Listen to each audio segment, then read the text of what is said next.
you bleed green? Are you an ultimate Eagles football fan? Well, you're in the right place.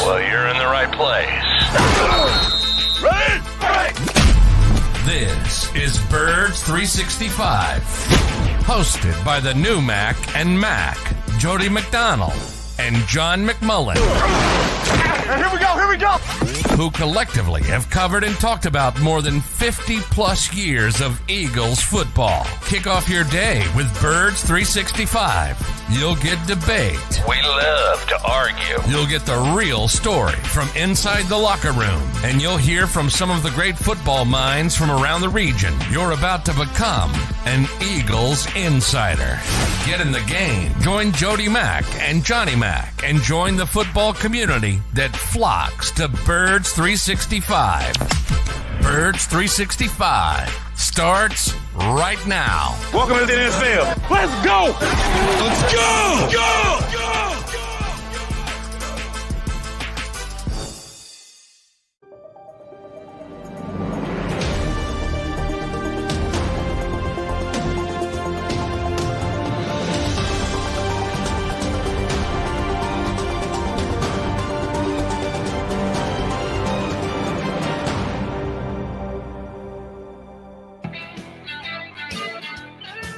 And a good football Monday, sports fans. How are you, Birds fans? You got to be living large because it's the top of the heap Monday here on Birds 365. You got your Mac and Mac guys, John McMullen and Jody McDonald. J-Mac, after the dominating 35-10 win against the Titans yesterday at Lincoln Financial Field, call it what you want, a complete game, a 60-minute game, a check all the boxes game. However you want to describe it, the Eagles delivered the one thing that the fan base may have been clinging to, that they're not the best team in the National Football League, and they put that all in the rearview mirror yesterday's effort. You would think. I don't think there's much argument anymore. This is the best team in football. So, doesn't mean all that much right now because it's not best of 7. It's not like the World Series. We know in the NFL anybody can beat anybody practically on one particular game day, but all you can do is evaluate what you see. And this is the best team in football, and it has been the best team in football for a long time. For whatever reason, there's certain people, some in the fan base, there's a lot of people in the fan base who think they're great and they can't do anything wrong. But, in the national media, there's a lot of people that don't believe in the Eagles when compared to whether it's Kansas City or Buffalo or even Cincinnati or whoever you want to throw in there. They're wrong. I mean, this is the best team in football. And the most impressive part is, and the best example of this is last week versus this week. 363 rushing yards last week against Green Bay. Jalen Hurts is at 380 and counting when they call it. And basically the mercy rule, like it's Little League, and pull him from the football game, 7 yards away from his career high. So what do you want? I mean, they can do anything. They can beat you anyway. We haven't even talked about the defense. The defensive front wrecked this game.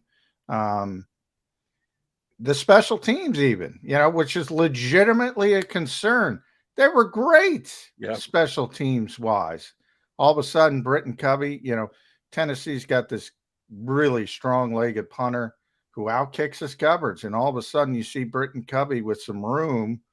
And he's got the second most punt returned yards in any game this season in the entire NFL.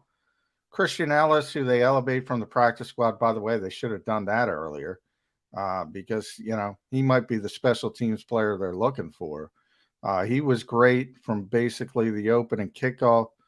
Other than the penalties, there's not much to complain about in this game.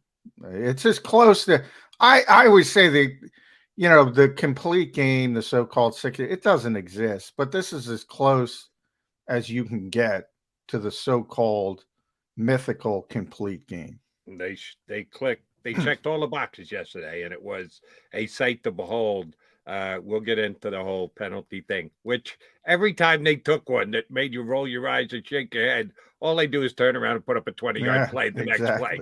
They put it in the rearview mirror as soon as the flag was picked up by the official. But it's a really feel-good win for the Philadelphia Eagles.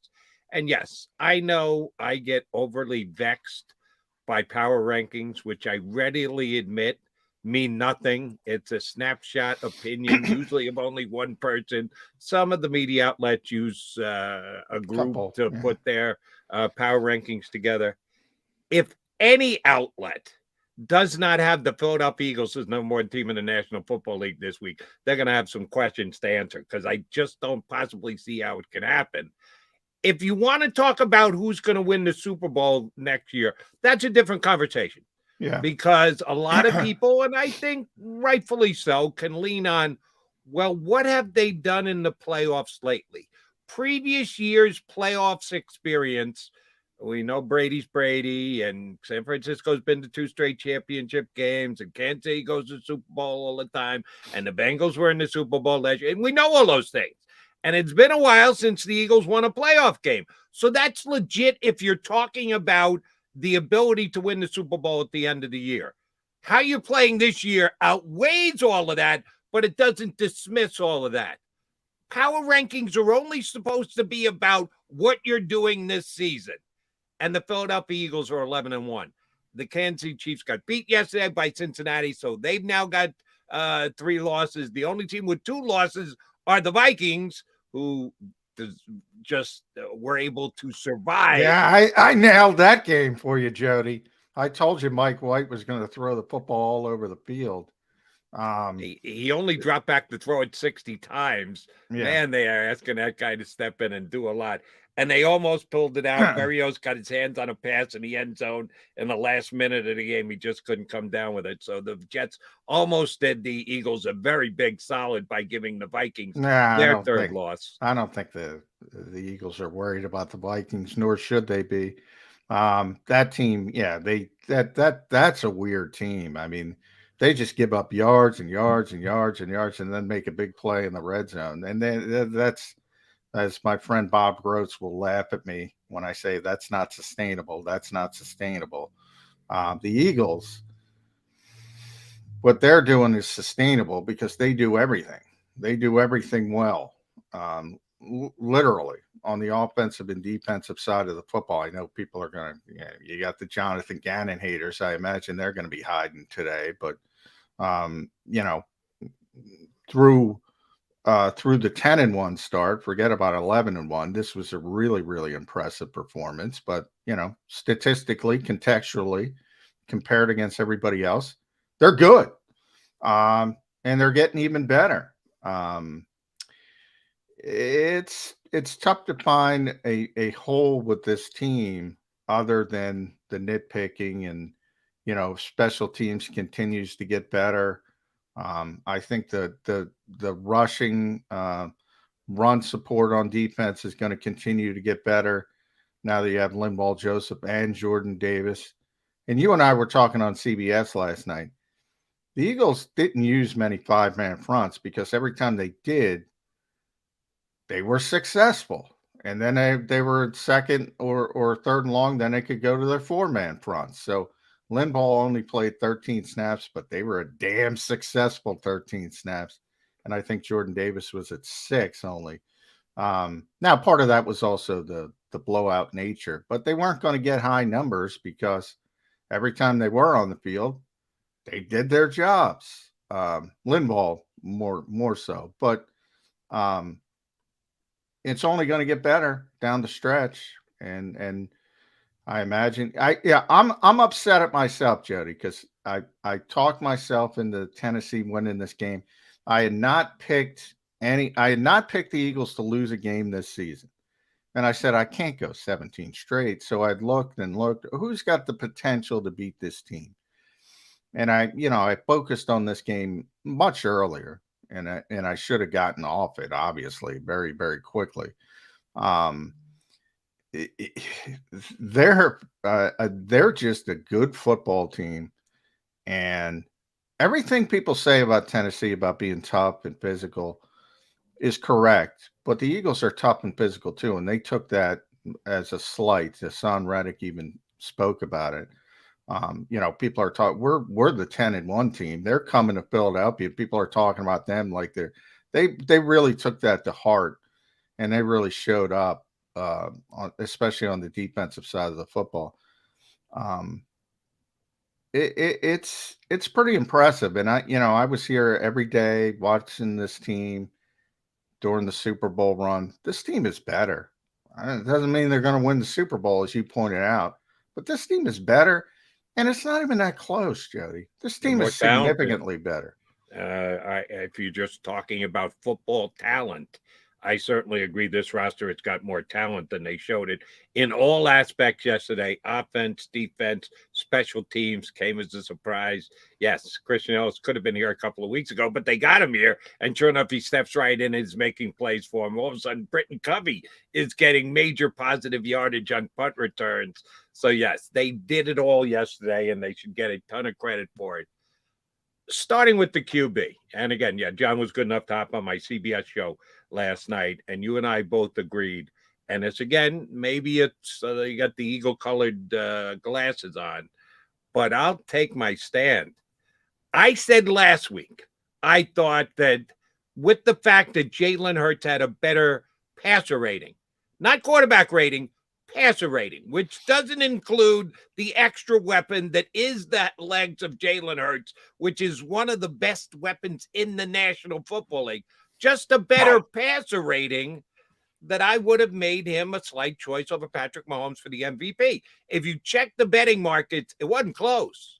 Jalen Hurts was second. Patrick Mahomes was less than even money.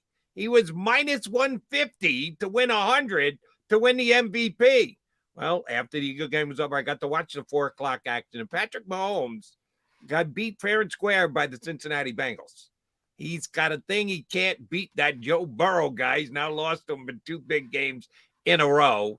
Jalen Hurts did what he did yesterday, complete dominant performance. Didn't need to run the football, scored the 1 touchdown, needed to sprint to the byline, but his running wasn't necessary yesterday. And therefore, all right, well, let me just throw it for almost 400 yards. Johnny Mac, he right now, again, snapshot, same thing as power rankings. What does it mean? Absolutely nothing. 7 days from now, it's going to change again. And it could change again with the MVP status as well.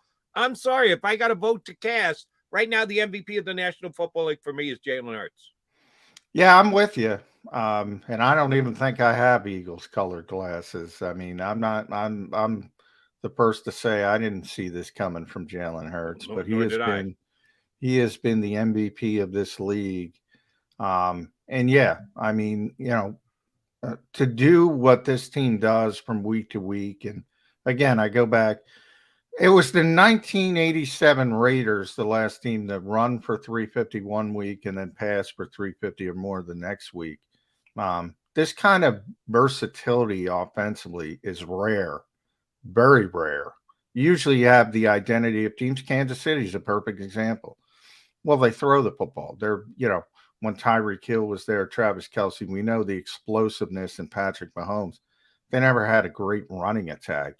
People would say every once in a while, Clyde Edwards-Helaire would have a game, or Jerick McKinnon recently, and now they're using that Pacheco kid they don't have a great running game. They've never had a great running game. They were all about throwing the football with Andy Reid. This kind of versatility is rare, is very rare. And again, that's why you got to go back 35 years to find that kind of dichotomy. And that's why you have to go back to 1948 to find an Eagles team that ran for more than 363 yards. These are historic numbers. And oh, by the way, the record. Now, I'm not one of those people that says wins and losses are a quarterback stat, because so much goes into winning an NFL game, and you can lose it in so many different ways. It could be special teams. It could be a tip football going the wrong way. But at some point, you also have to lean on the fact that This is the leader of the best team in football. And Kansas City's losing games, not a lot, but they lose games. Buffalo, they don't lose a lot, but they lose games. This team's lost one game. One game. What more do you want the kid to do? Just because, and I look at this because I think from a national perspective, the blowback against Jalen Hurts simply refers to, and I was in this category, but where I'm different is I don't care if I'm wrong. I didn't think this was coming. I didn't think there was any chance Jalen Hurts could ever play better than somebody like Patrick Mahomes. So what? I was wrong. Who cares? I'm on with you every day, Jody. I'm on the radio every single day. I give opinions in the moment. Guess what? They're often wrong. I was wrong about Jalen Hurts and his ceiling as a player. I've seen it every day now. What more do these people want other than they don't want to admit they were wrong? That's the only thing I can come up with. And I was one of the few, the proud, those who praised Jalen Hurts' draft pick in 2 years ago when the Eagles took him in the second round.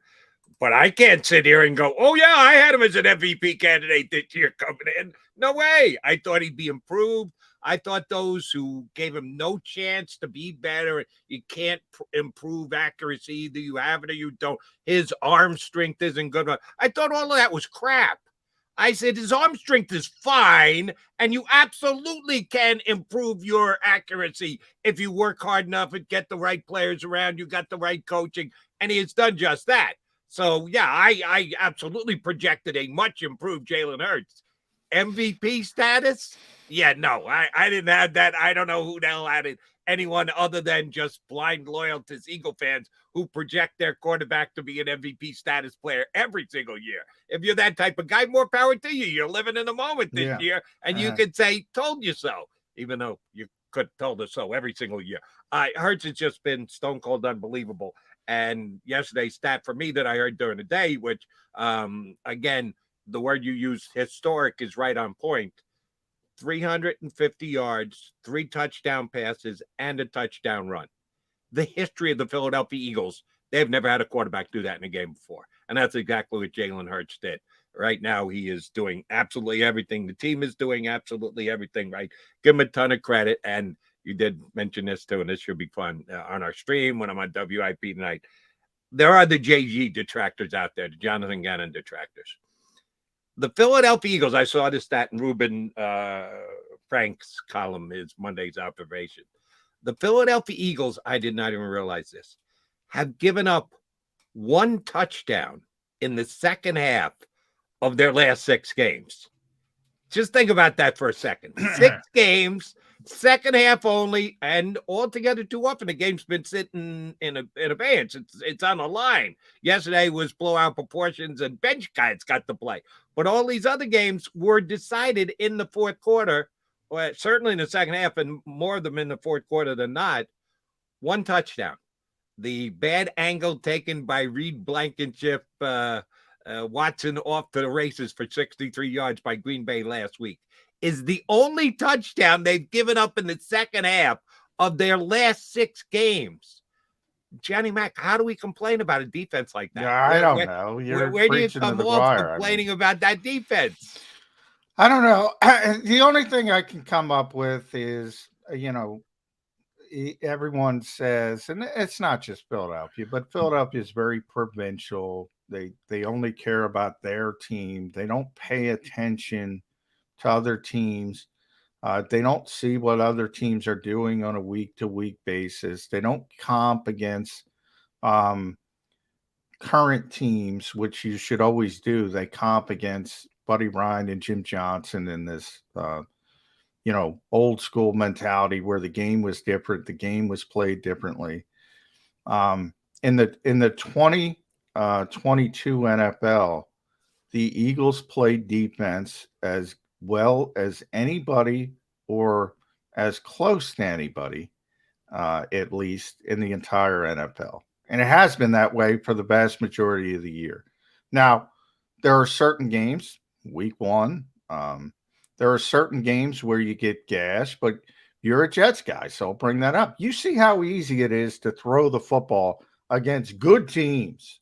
You know, that's a 10-2 team. Mike White, who started how many games, Jody?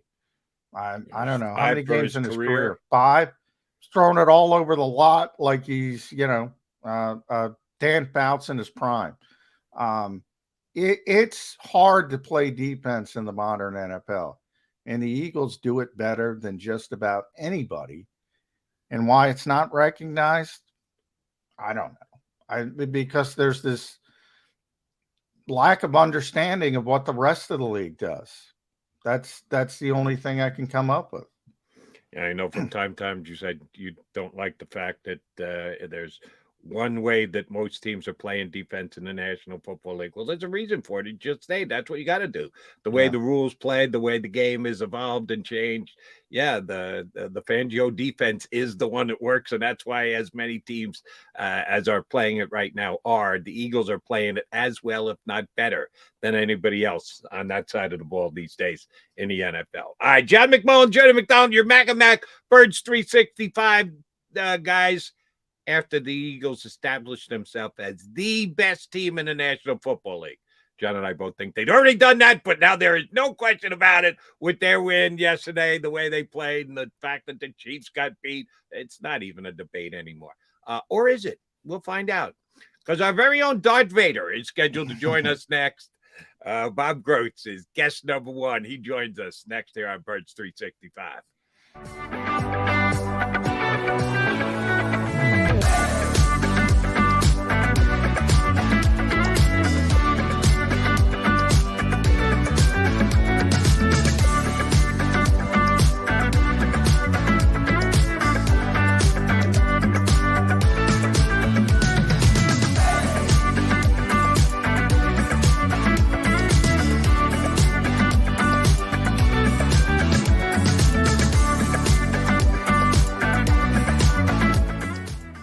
At Pond Lehocky, we've recovered billions of dollars for our clients, and we're confident we can do the same for you. With over 250 years of combined courtroom experience, we've helped over 100,000 injured clients obtain some of the largest settlements in Pennsylvania. One conversation is all it takes to help you and your family get back on track. If you've been injured in an accident, give Pond Lehocky a call.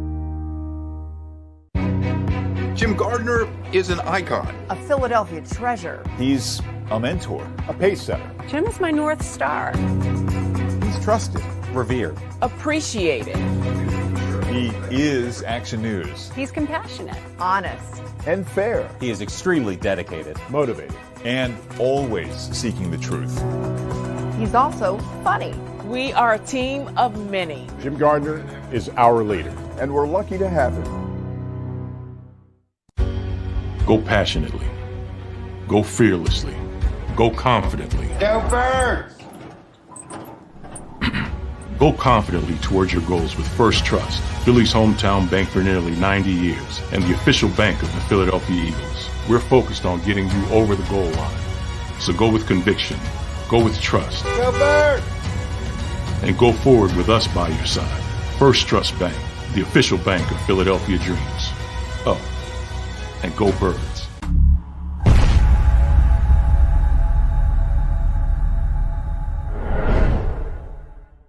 We all know that taxes are just part of life. It's true during our working years, but also in retirement. But what you might not know is up to 85% of your Social Security benefits might be taxed. Our team at Thrive Financial has helped retire thousands of people across the Delaware Valley by asking questions they never knew they needed to ask, including how their Social Security benefits might be taxed. It's time to be proactive on taxes. Get your Thrive Retirement Tax Playbook today.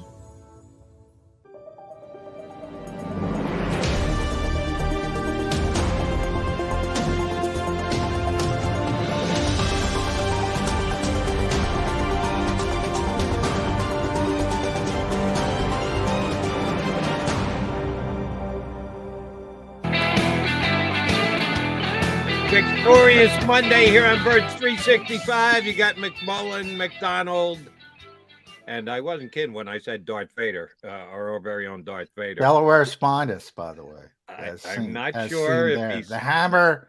Delaware Spinus. He's trying to protect himself from me. That's what Bob's doing right there. Oh, you think so?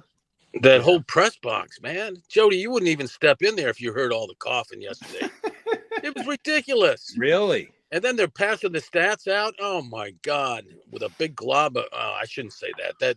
The stats people seem to be okay. But that place is bad. I know somebody who walked out of there feeling very ill yesterday. So, hey, is it all right to do this show without a mask? Yeah, you could do the show without the mask. You can do a show. I didn't know if it was because A, you were worried about getting sick, or B, you were in hiding for your continued. I didn't want you guys to get sick. Yeah. Okay, that's very considerate of you, and don't think that can happen while streaming. But thank you very much for the thought.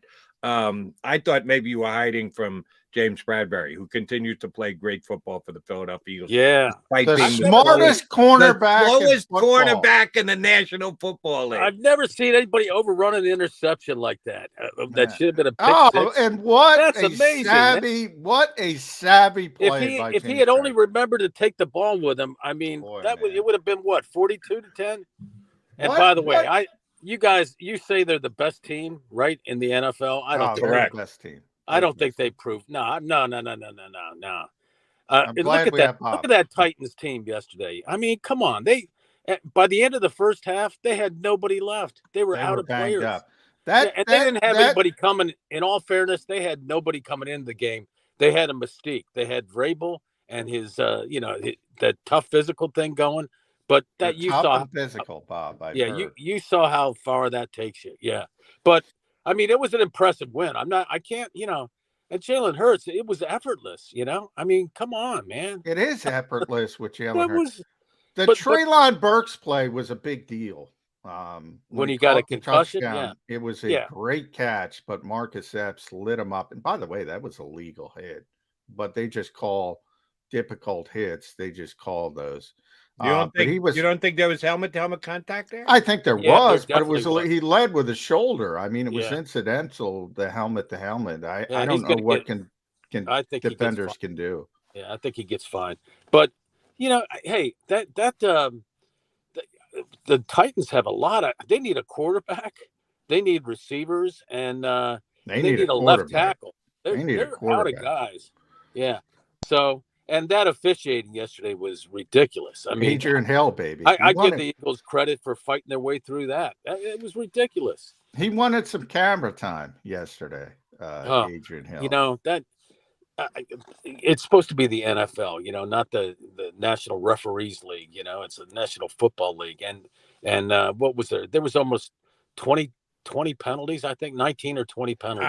All right, but a wise guy named John McMullen said to me last night on my CBS Sports radio show, which I thought he was dead on accurate and right, when you get those first couple calls, then everyone on the offensive line has got to wise up and go, they're calling it tight today. We can't look to get the edge. We can't look to get the jump. Yeah. They got an itchy trigger finger on the flags. Stop doing it. And the Eagles offensive line didn't. Yeah, they got to realize that. I hear you, but come on. Here's how bad this crew was. On what was it? Consecutive plays, Vrabel challenged whether it was a catch and won. I mean, they couldn't even make the basic calls yesterday. By the way, did you see Mike Vrabel was asked about the officiating crew after the game, and Mike was the one who said they were, for some reason, they just put this crew together on the fly. They had never worked together before. They need to take it apart on the fly. I mean, these guys have no future together. But my question, and somebody did ask him, he said, why? Why did they put a crew together like that on the fly? And he said, I don't know. These are great questions. You can go ask, get the pool reporter, whoever that is, and go ask. I don't know. I don't know. Why would the NFL put together a crew? What week are we in, Joe? They did a bad job, but they did a bad job both ways. So I don't think it was that impactful on the game by any stretch of the imagination. I'm serious though. I'm serious about that press box yesterday. Some of the coughing I heard, and I'm not a big guy who worries about masks and stuff. That was 12-1 worthy coughing, Bob. We're taking a step forward. Yeah, that's an inside joke. I get your drift. Yeah, yeah, that's an inside joke. But hey, I still think, I mean, the Eagles they're the best team in the NFC now, especially because the 49ers lost Garoppolo. I was thinking that they were the best team. I like them. They still beat. How did they beat Miami? They beat Miami like a drum with Brock Purdy. That's still a good team, but without a real quarterback, they don't beat the Eagles now. Not without a quarterback. But Kansas City, Buffalo, very impressive teams. I like them, and I would still. I know you were busy covering the Eagles, but you noticed that the Chiefs got beat yesterday. Yeah, they got beat. Yeah, right. Okay. But they need to get to the postseason. Come on, I mean that's like. They have that. They don't have the greatest offensive line, but they're like the Sixers. The Sixers want to get to the postseason. Why bother with the regular? They won once. They're better than the Sixers. We'll see what we've got when the tournament starts. I think that's kind of the way it is. Here's the guy I was referring to about making picks to win the Super Bowl. What have you done in the playoffs lately? That's the only thing that matters to a guy like Bob Gross. Kansas City goes to Super Bowl all the time. Cincinnati was there last year. Tom Brady goes all the time.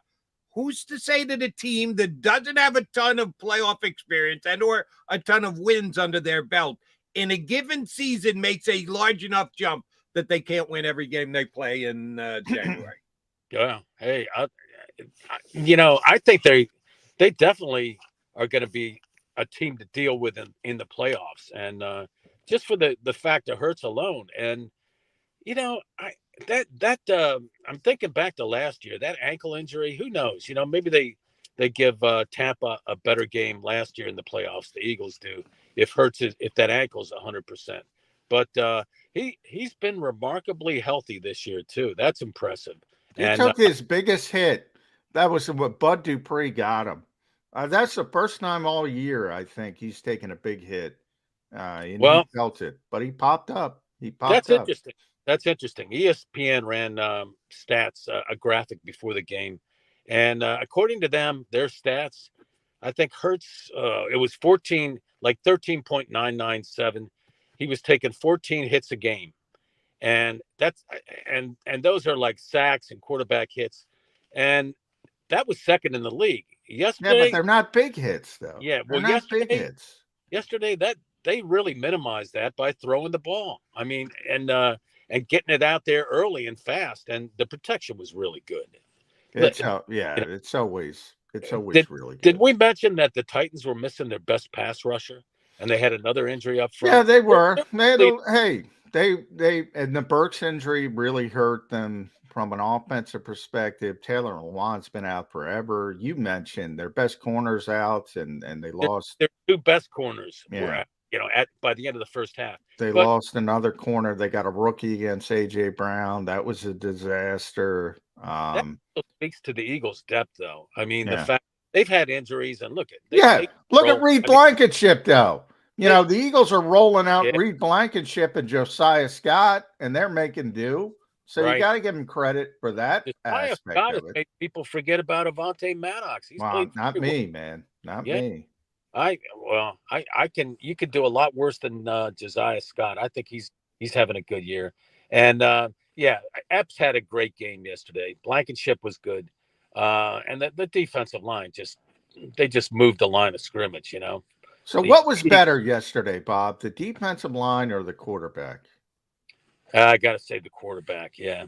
He just and the offensive line, despite the penalties, I think there were 7 on just the offensive line, 6 or 7. Yeah. They were really good. They just they bullied the Titans. I didn't think it could be done, but they did.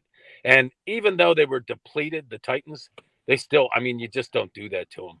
And I've never seen Vrabel so frustrated, And there were some, you could sympathize a little bit. I mean, if he had 10 challenges, he would have won all 10 because that crew was that bad, Yeah, that was, They were. Yeah. Let's hope we don't see Adrian Hill and company again.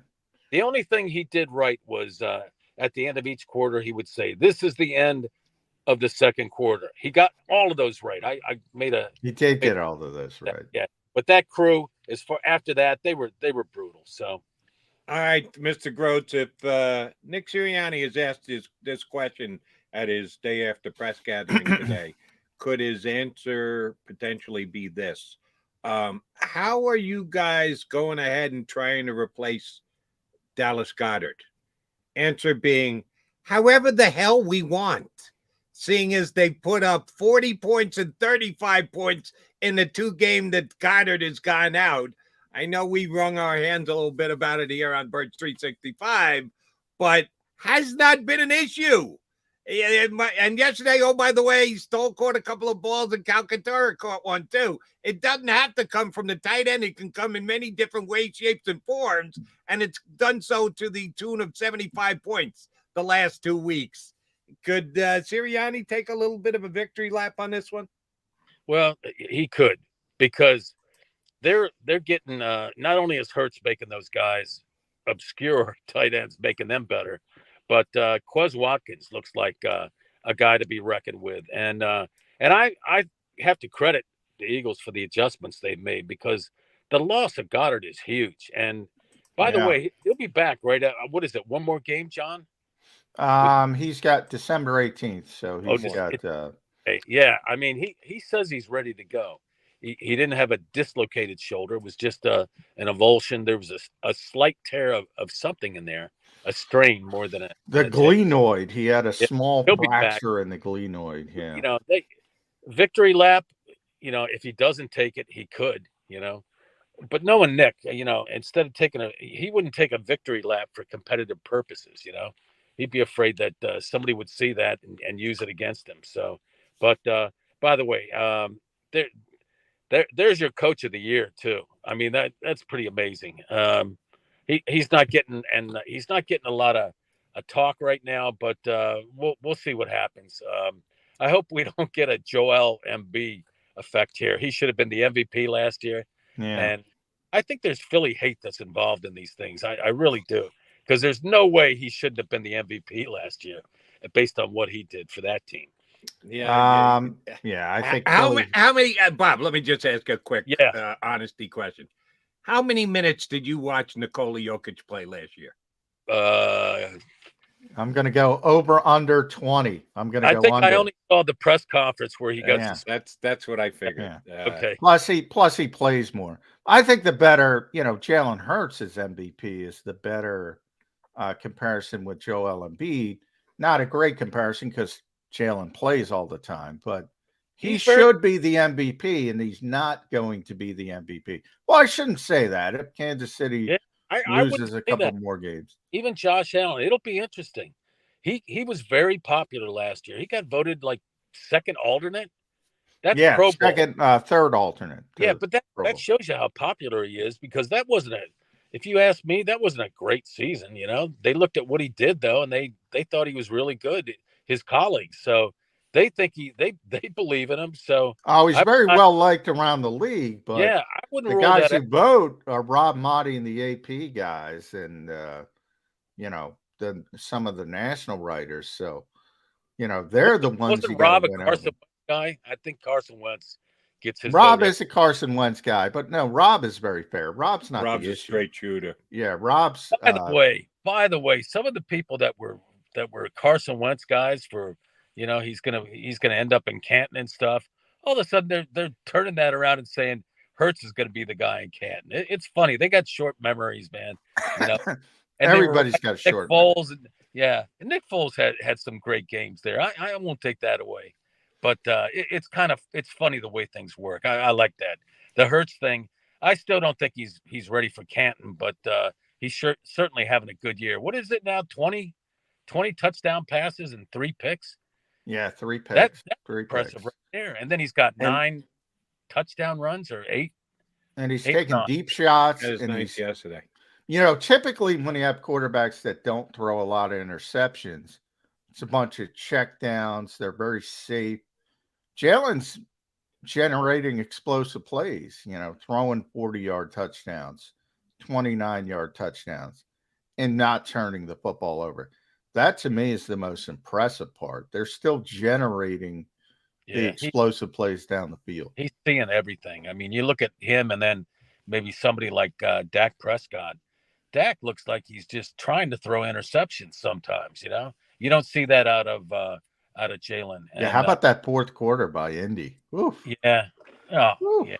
You stayed up for that game, which I know you a lot of have. people don't like Saturday or his clock management, but I sort of like this guy. I mean, that quarterback is, he's shot. Matt Ryan's shot. He's still better than with him. Yeah. He's still better than Sam Ehlinger. I might argue that Ryan Tannehill is shot.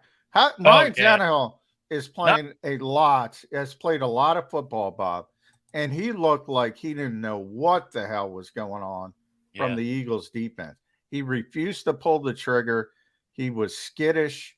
Who's that? You mentioned Nick Sirianni's coach of the year. Who's the assistant coach of the year? Jonathan Gannon or Shane Steichen? Oh, after this game, you got to say Michael Clay. Those special Michael teams. Clay, yeah. Nice. Britton Covey, baby, back from the dead. Boston Scott said he had a feeling a big game was coming from the return guys, and he was right. That's because the punter out kicks the coverage. Yeah, he was saying that the guy tends to do that, and you give Covey a little space. You saw what he did with it. He's got really quick feet. If that guy gains some strength, he needs to get a little bigger, a little more bulked up. But if he gains some strength and keeps that quickness, he'll be. I think he could probably be a slot receiver too. So I think the people that wrote him off, I think he showed the potential that he has. All right, Bob. Over the last couple of weeks, being fair, A.J. Brown had less than stellar games. Part of 3 turnovers in 3 games, had one go off his hands, picked off. Couple of fumbles, one of which was just a bad decision on his part, trying to make a move. He certainly got back to all-pro status yesterday, dominant against his former team. I don't know how much of it was motivation and or just he's one of the 10 best receivers in the National Football League. Can he get on a run?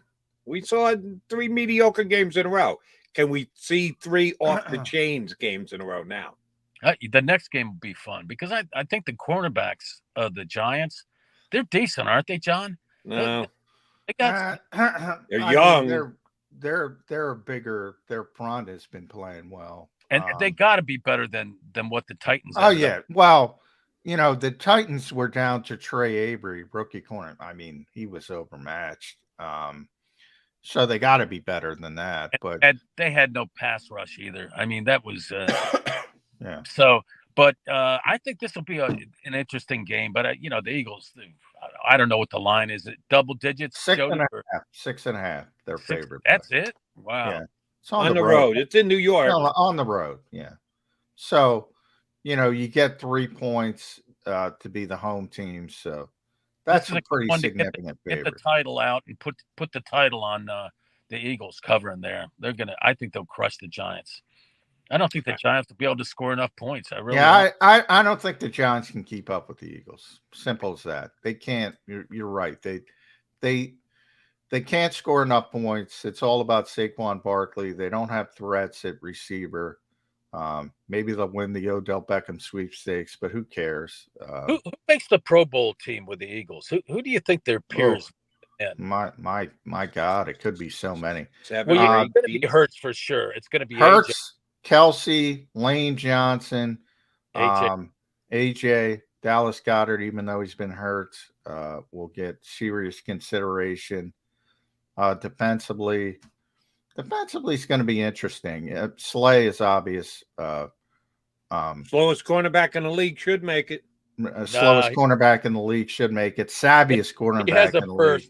If who should make it? TJ Edwards should make it. I don't think he will, but I think he should.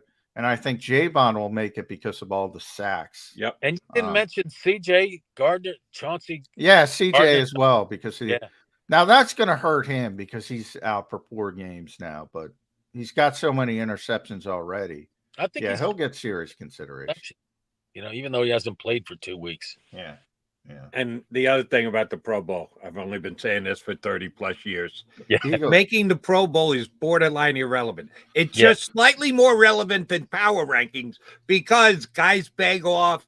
They get down to like the 9th guy at a position because they're either in the playoffs, still in the playoffs, or no, they got a cramp. No, they can't go.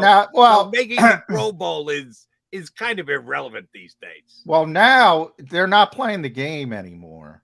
So now, and I've argued this for years, they should keep the honor, ditch the game. The honor is meaningful for the players for a number of reasons. Contract reasons. A lot of their contract incentives are tied up with Pro Bowl.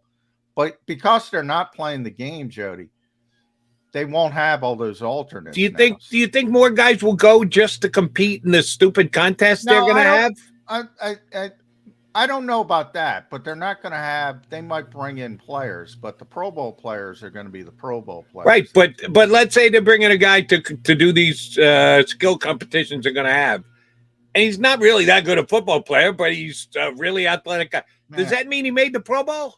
No, I don't think so. That's what I mean. That they're going to have, and again, the meaningful part of it is contract, and the meaningful part of it, like third alternate, like Jalen was a third alternate. That doesn't count towards incentives or things like that. So you're sure about that? Yeah, again, everything is individual, but yeah, nobody's giving up. Oh, if you're a third Pro Bowl alternate, and Jalen doesn't make money anyway, so doesn't he will. And by the way, and we got Bob Gross with us. I want to get back to talking about, but one more note. Holy mackerel, did Jimmy Garoppolo lose a lot yesterday? Not only his starting job, not only being the quarterback, he's got incentives in his contract that were going to make up for a whole bunch of money that he lost out because he had to renegotiate his contract, but it was all based on him starting. So it looked like, all right, he may never get any of these because Trey Lance is going to be that quarterback who, he's going to get all of these incentives.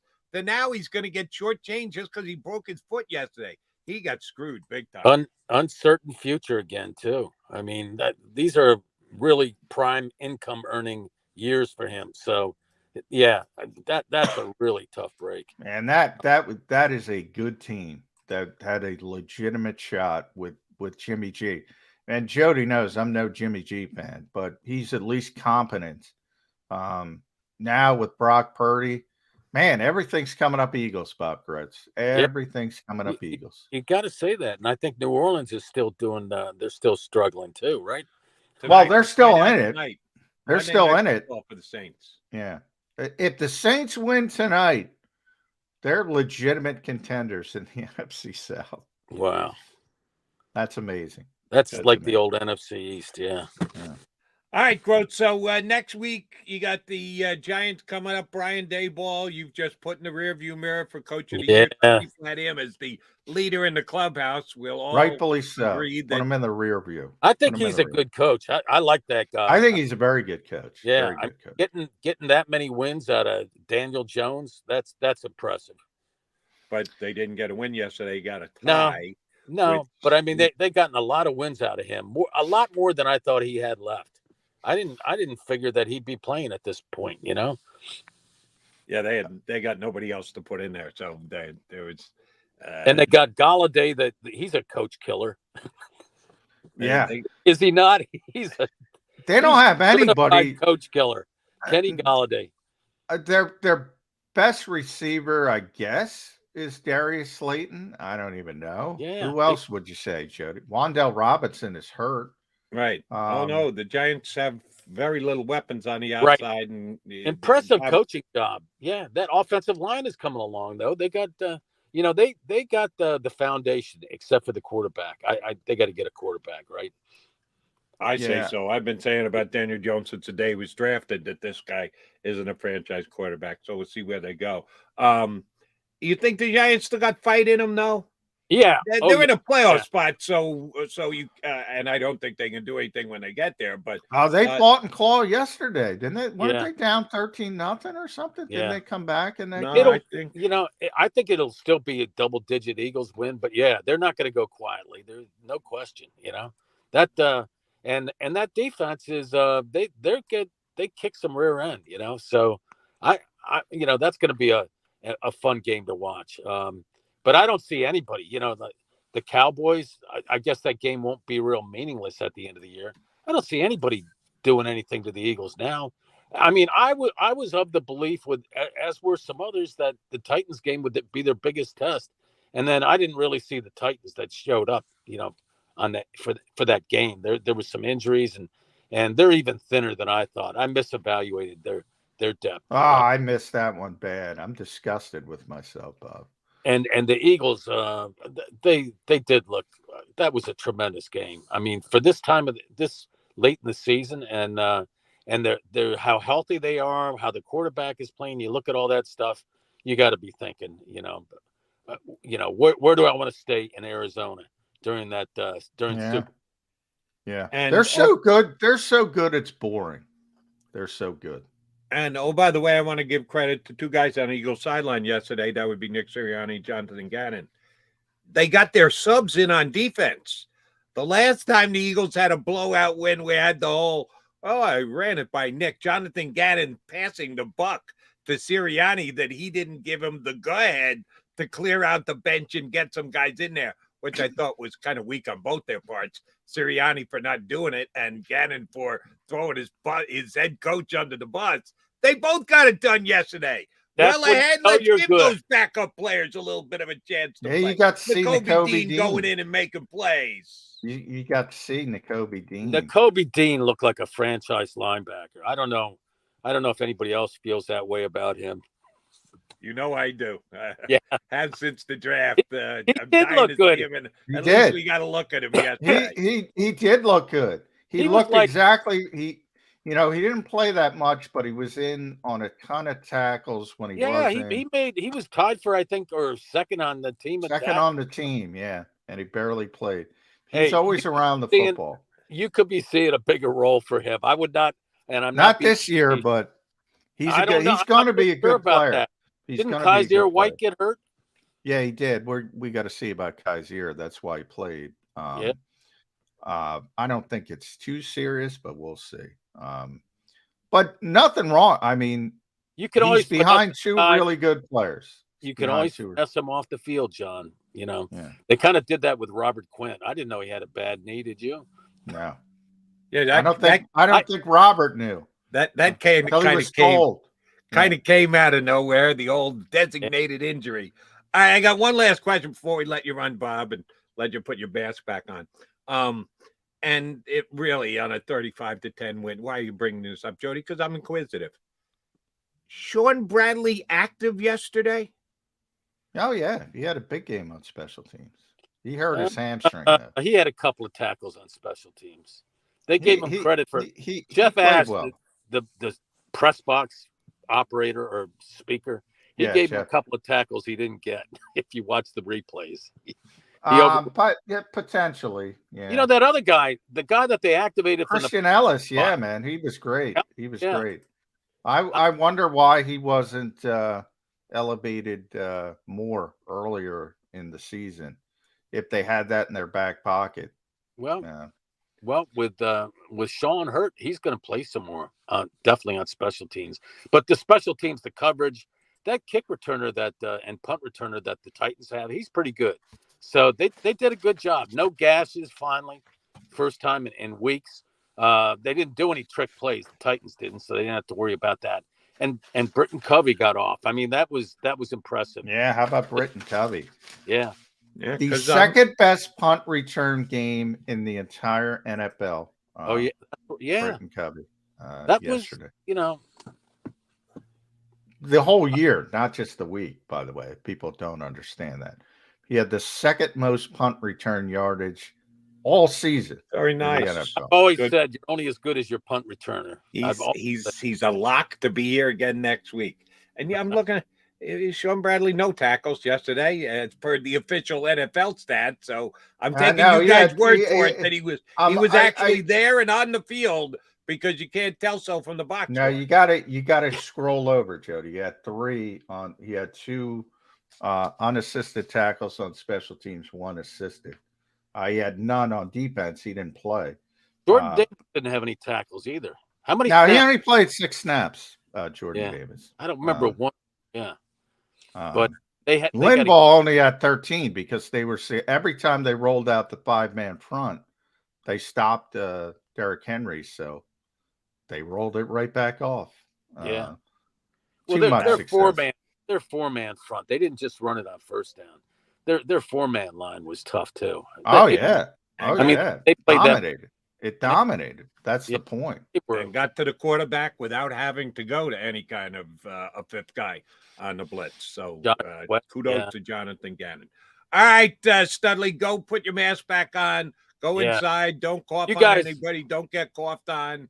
You got like the weather people say during the disasters, to people in the middle of a disaster, be safe. Be safe. Be safe. We're saying to you. You be safe in that car. And read Bob at the DelcoTimes.com. He's got a great story. A.J. Brown's celebration when he was whipping the goalpost, or the stanchion, as the sophisticated call. Did you think they were gonna, with the way the flags were coming out of the officials' pockets yesterday?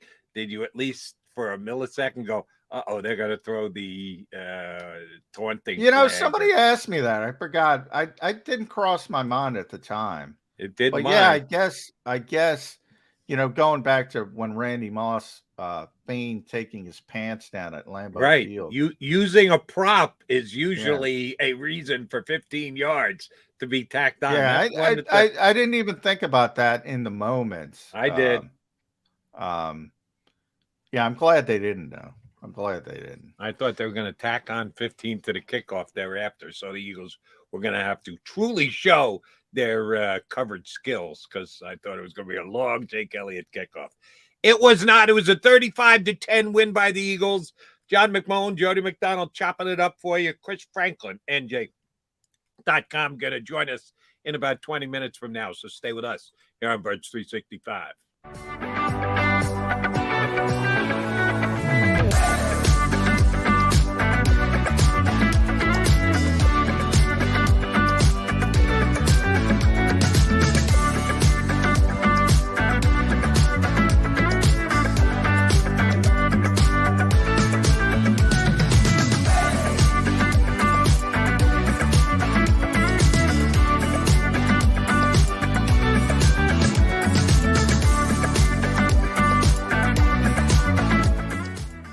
At Pond Lehocky, we've recovered billions of dollars for our clients, and we're confident we can do the same for you.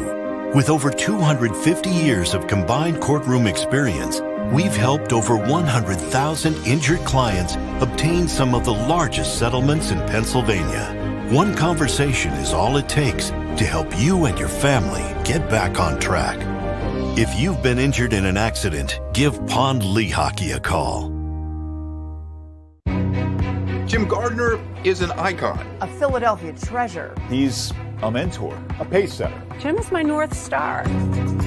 He's trusted, revered, appreciated. He is Action News. He's compassionate, honest, and fair. He is extremely dedicated, motivated, and always seeking the truth. He's also funny. We are a team of many. Jim Gardner is our leader, and we're lucky to have him. Go passionately. Go fearlessly. Go confidently. Go Birds! Go confidently towards your goals with First Trust, Philly's hometown bank for nearly 90 years, and the official bank of the Philadelphia Eagles. We're focused on getting you over the goal line. So go with conviction. Go with trust. Go Birds! And go forward with us by your side. First Trust Bank, the official bank of Philadelphia dreams. Oh, and go Birds.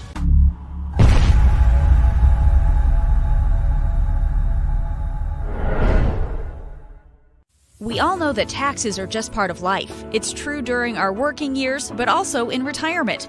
But what you might not know is up to 85% of your Social Security benefits might be taxed.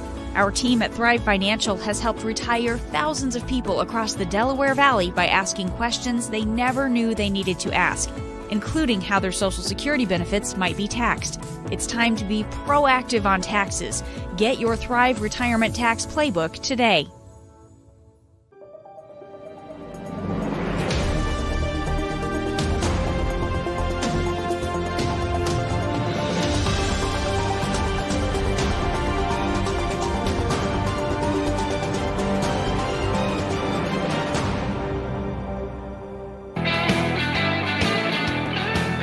Appreciate you streaming in with us here on Birds 365. You're 11-1.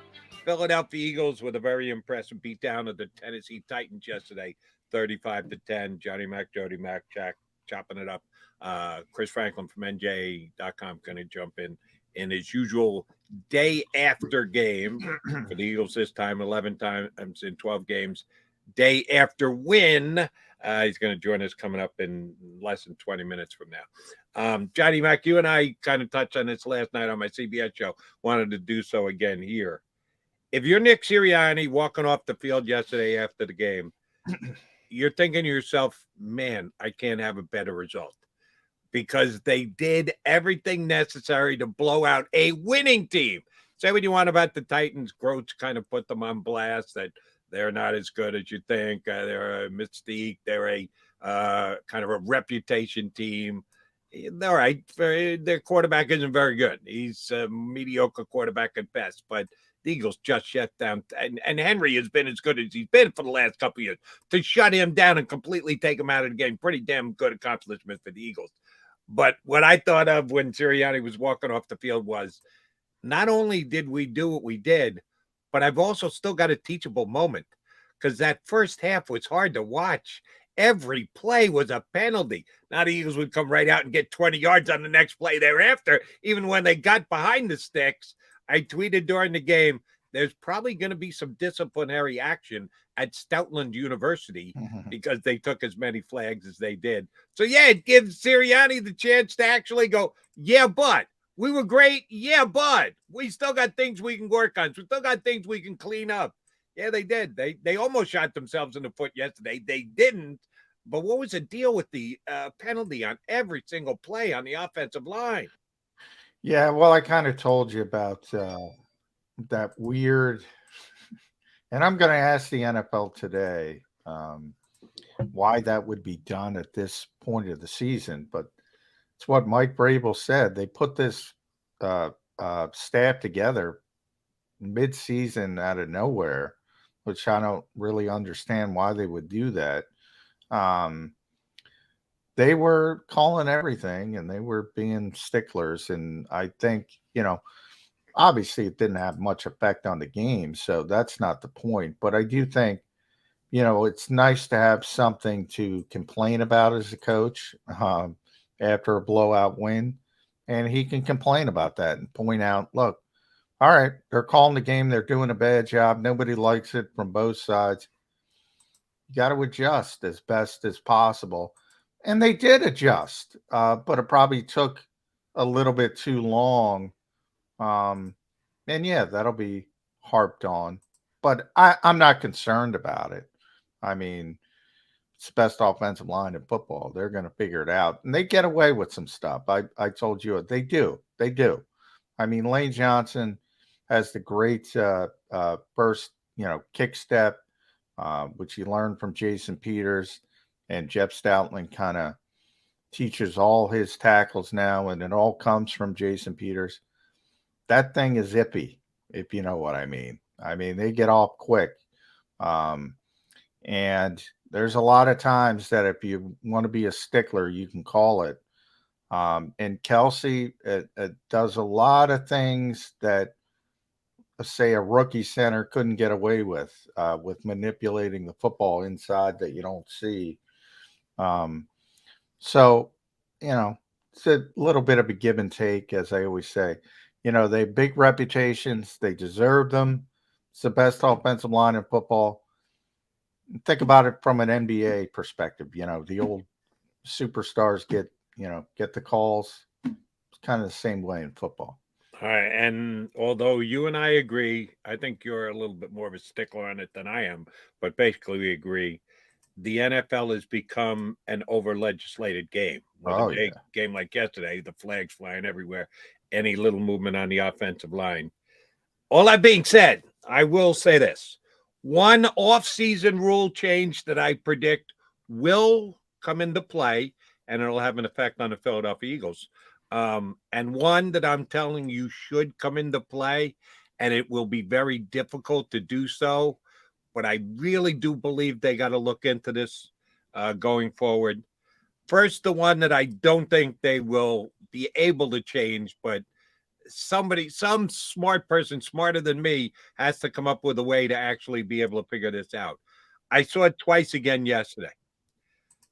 Just guys blatantly faking injuries. There's a late substitution. It looks like the defense isn't going to be able to get set and in time. Oh, here goes the guy down with the hamstring pull. And he just falls to the ground. He's standing there. He's come out of a defensive huddle. He's not, and all of a sudden he goes down like he's shot. And they have to blow the whistle and stop the play. And the guy's injured, so they got to let him get off the field. You know it's complete and utter BS. He wasn't hurt. He was smart enough to realize, oh, we're screwed. We're not going to get the subs in and out at some point. Other times do it when teams are rolling and playing with speed and going directly to the line of scrimmage pace, and they just fake an injury. I know it's a bad look that if a guy goes down and says he's hurt, that a referee says, yeah, no, we don't believe you were hurt, that we're going to give you at least tack on 5 yards delay of game or something. Come up with some way to name the penalty or call the penalty. But if you get caught faking an injury, and most subjective people can look at it and go, yeah, sorry, I don't believe you. They got to have some kind of remedy to that, John, because teams are getting away with it all the time. Do you not think so? Is Johnny frozen on me? He's staring at me like he was paying attention to what I was saying. I don't know if he was or wasn't, but yeah, that bothered the snot out of me. I saw it again twice more yesterday. And the other one that I think can and probably will be addressed, and it does have an Eagle slant to it, is the quarterback sneak. There was a time in the National Football League where someone could not come behind a runner, be it on a quarterback sneak in the middle or even a running back on the outside. Didn't even have to be between the tackles. You could not push a runner. If you were an offensive teammate and a ball carrier had the ball, you could not move the pile by pushing them forward. They did away with that a couple of years ago. And I guess I got to do a little research and find out exactly the timeline on when it changed. But that seems to have been a decision that the National Football League made that said, yeah, we're going to go ahead and let them do it. And the Philadelphia Eagles do it. They do it when Jalen Hurts goes on his 1-yard sneaks on either 3rd down or 4th down, whenever it is. They are not as blatant as some other teams around the National Football League for a very specific reason. They don't need to be, because Hurts is strong enough that he can move the pile 1 yard all by himself just with the leg drive that he has. So give Jalen Hurts the credit for that. But I saw it a couple more times yesterday in the NFL, around the NFL, watching games, the 4 o'clock game. I think it happened in the San Francisco game, which it was actually surprising to me because it was Christian McCaffrey. I guess Purdy was in the game. There was a 3rd and 1, or maybe it was even a 4th and 1. And McCaffrey came up, and I think the backup tight end came up as well. And a double butt pushed Purdy to a 1st down, which I said, really?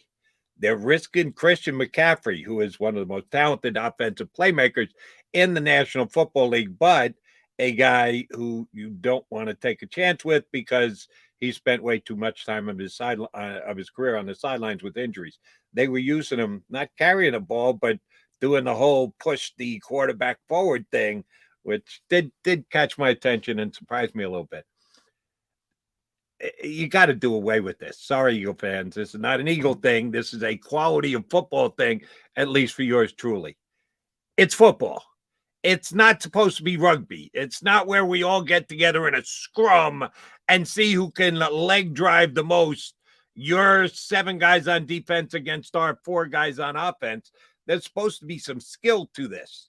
And you're supposed to be able to get a hole open enough by winning the mano-a-mano battle at the line of scrimmage, your offensive lineman against their defensive lineman.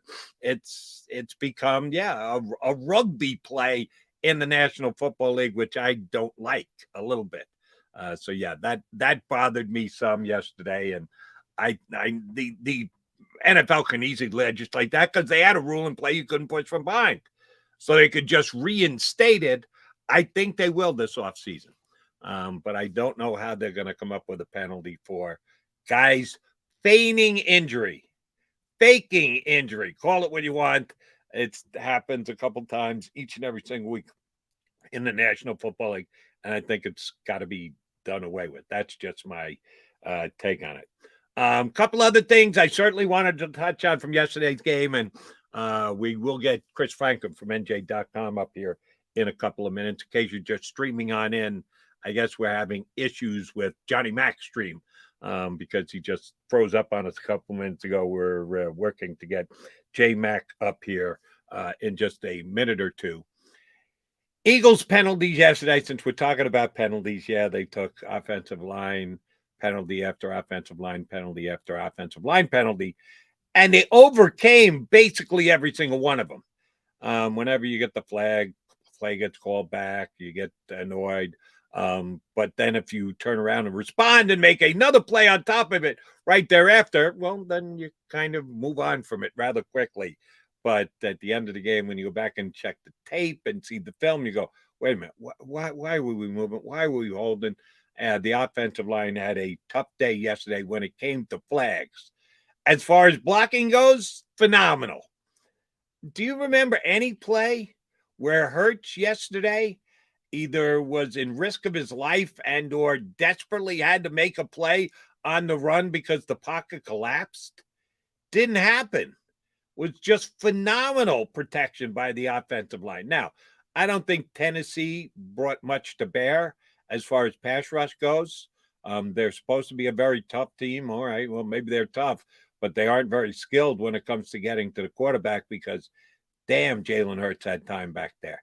He could just wait and wait and wait and deliver the football whenever he wanted. The A.J. Brown long touchdown pass after he caught the 40-yarder, and as much as we are giving the refereeing crew a thrown-together refereeing crew yesterday at Lincoln Financial, they did get that one right. It was a touchdown, and then it was taken off the board because A.J.'s foot was out of bounds. Turn around, just we'll go to the other side. Forget about the right side. We'll go down the left side. AJ with a double move, and he just runs over the defender. And once again, called correctly, defensive. It wasn't pass interference because the ball wasn't even in the air yet. Illegal contact downfield is what it was. Yeah, the defender got so faked out that he couldn't get out of A.J. Brown's way. And they threw the flag on him and did so rightfully so. And, yeah, John McMullen and or Jody McDonald could have thrown a ball to A.J. Brown there for a touchdown. You might not have seen this, John, because you were down at the stadium. They said it on the broadcast. Again, historical type stuff that the Eagles are doing. A.J. Brown was the most wide open touchdown reception in over a year in the National Football League on that play. From when the ball hit his hands, there was no defender within 15 yards of him. That doesn't happen in the National Football League. Yeah. Well, that was kind of they kind of ran into each other. And that was low, like you were waiting, like which way were they going to call it? And it's just, it's one of those things.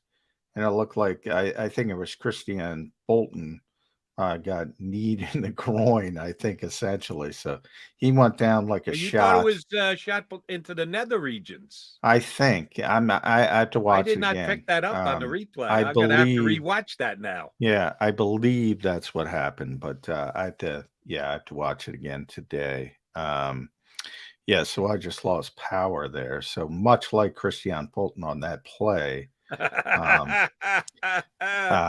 You took a shot to your nether regions too from your power no company? Thankfully but that was weird. I just went completely dark. I lost power for like 10 seconds, but then everything's got to reboot and all that. That's what it was. But I will say this, you would know this for sure. We left you smiling when I asked you a question, and all of a sudden, John wasn't moving. His face wasn't moving. There was no response. At least you were smiling when you took the power hit. All right. Well, I didn't even know I was still up because I just had darkness for Like I said, about 10 seconds. No, but, we had you. Your face was frozen on the screen, and it was with a nice big smile. Well, on your I face, apologize. though. I apologize. You look good there, Johnny Mac. I You apologize. look happy to be covering and talking about a 10-1 team. Big smile on your 11-1. Yeah, that 11-1. yeah. Shortchanging the Eagles. They're too good at this stage. To me, too good is boring. To me, I know fans don't care. Fans are excited, but let me run this one by you. I was thinking along these lines today. Because, and both you and I acknowledge that they're a couple weeks behind. We believe that tomorrow when the power rankings come out, take your top 10 media outlets, it's going to be 10 for 10. It better be 10 for 10 that the Eagles are the number one rated team in the NFL because of having only one loss. But the reason why it at least has been a little bit more exciting is it was unexpected. I picked the Eagles to go to the Super Bowl before the year started, but did I think the Eagles were going to be 11-1? No chance, no shot. I thought they'd actually get better as the season went on and catch fire before the playoffs in the NFC and then be able to fight their way into a Super Bowl. They are the best team in the NFL. I didn't think they'd become the best team in the NFL until maybe the last game of the season in Arizona. So it's kind of unexpected for them to be as good as they've been. It does keep you on your toes a little bit more. If they were the best team before the season started, the number one, like if Buffalo was 11-1, Bills fans would probably be going, "Yeah, I told you so." Yeah, because everybody. Oh, you're right. I mean, this was a surprise from that standpoint. That's one of the reasons why people don't have Jalen Hurts as the MVP. We talked about that's one of the reasons why people don't have number one in their power rankings because they didn't expect it. Well, yeah, I didn't expect it, but it doesn't mean everything I haven't watched and covered and reported on over the past 12 games isn't true. They are by far the best team in the NFL. I even say by far. And I'm putting Kansas City and Buffalo and anybody you want to throw in there. Everybody has hiccups. This team has had one hiccup against Washington, and I still don't know how Washington won that game. The Eagles kind of got disjointed on just about every phase, and that tells you, in a lot of ways, the Washington game makes me feel better about this team just because of how many things they had to do poorly to lose a football game, and they still had a chance to win it if they just woke up at the end, and they weren't able to do it. But the odds that happens again, and that all those phases and all those things that went wrong, the odds aren't great of that happening again. So in a lot of ways, that loss gave me more confidence about this team. And when they play well, like they did against Tennessee, you start thinking about, like, we're going to turn the page at some point this week to the New York Giants, obviously. How the hell are the New York Giants keeping up with this team? A division game, give me all the usual rhetoric, Jody, and I'll be saying it too. And division games tend to be closer. Washington already beat the Eagles, yada, yada, yada. How the heck is the New York Giants keeping up with this team? All right. And I just looked something up here that I'm flabbergasted. This is not one person's opinion. This is a computer-generated, algorithm-driven way of looking at things. I wanted to look up to see if the MVP odds had changed. Usually they don't change them till after all the games are finished for a week. So Tuesday, I know the odds will change for the MVP. And I went to my ParksBet app. They don't even have the MVP odds up. Yeah, they'll do that sometimes too. They'll take down a future bet and just not make it available. Going into this weekend's action, the favorite to win the Super Bowl this year was the Kansas City Chiefs. After they lost yesterday, they are no longer the favorite. But the Philadelphia Eagles aren't the favorite to win the championship. They reinstated the Buffalo Bills as the favorite for the championship. Right now, the Bills are plus 375. So you get better than 3-1 on the Bills, almost 4-1. The Kansas City Chiefs are still number 2. We're both saying power rating. It's got to be the Eagles number 1. Well, Kansas City is still a betting favorite over the Eagles at plus 450, and the Eagles are plus 500 to win the Super Bowl. So at least on Bet Parks and some other betting markets, I could. People still think the AFC is better than the NFC. That's another what it thing. Comes down to. We all thought that in the offseason. I did. Beginning of the season. So did I. Hasn't turned out that way. Not turned out that way. The NFC is as good, if not better. All right, Jody Mac. If Johnny Mac's power stays on, we'll stay with you for the next 40 minutes, and we will add a third voice to the mix. Our bud, Chris Franklin. I can see he's indoors today. Can't blame him. Outdoors cold. Oh, it's cold. Ooh, cold this morning. I didn't even go to my car, but I'm guaranteeing you there was frost on my windshield. I haven't left the house, so I'm guessing. I don't know if that's the case, but there's frost out there. Franklin's inside. He's staying warm, and he's joining us next here on Birds 365.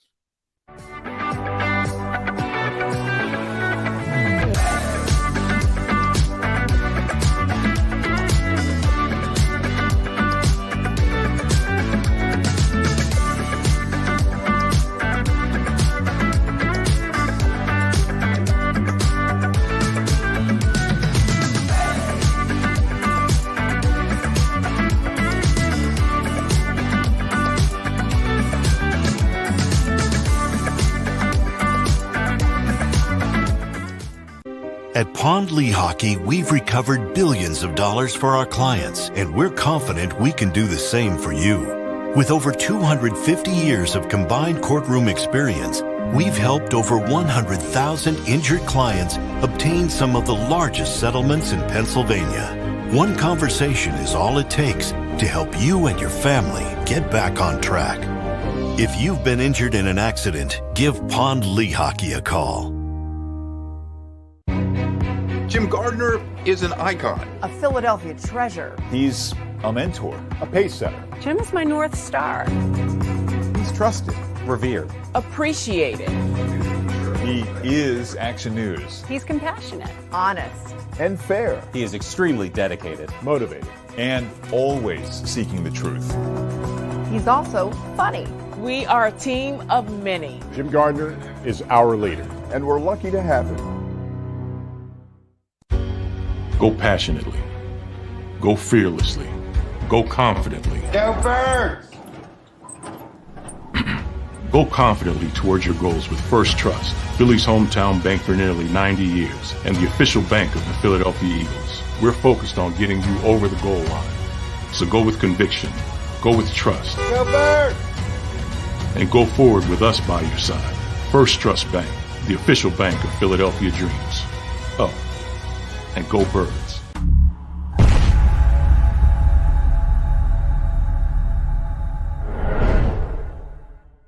We all know that taxes are just part of life. It's true during our working years, but also in retirement.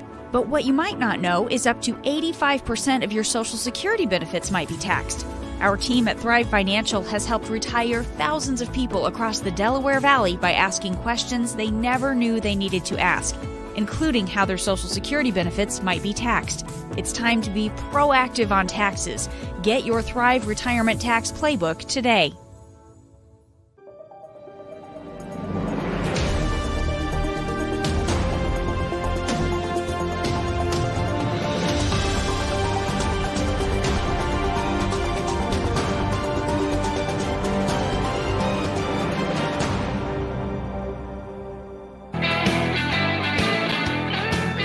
Welcome back, guys, here on Birds 365. We get to talk to our bud Chris Franklin from NJ Advanced Media, NJ.com.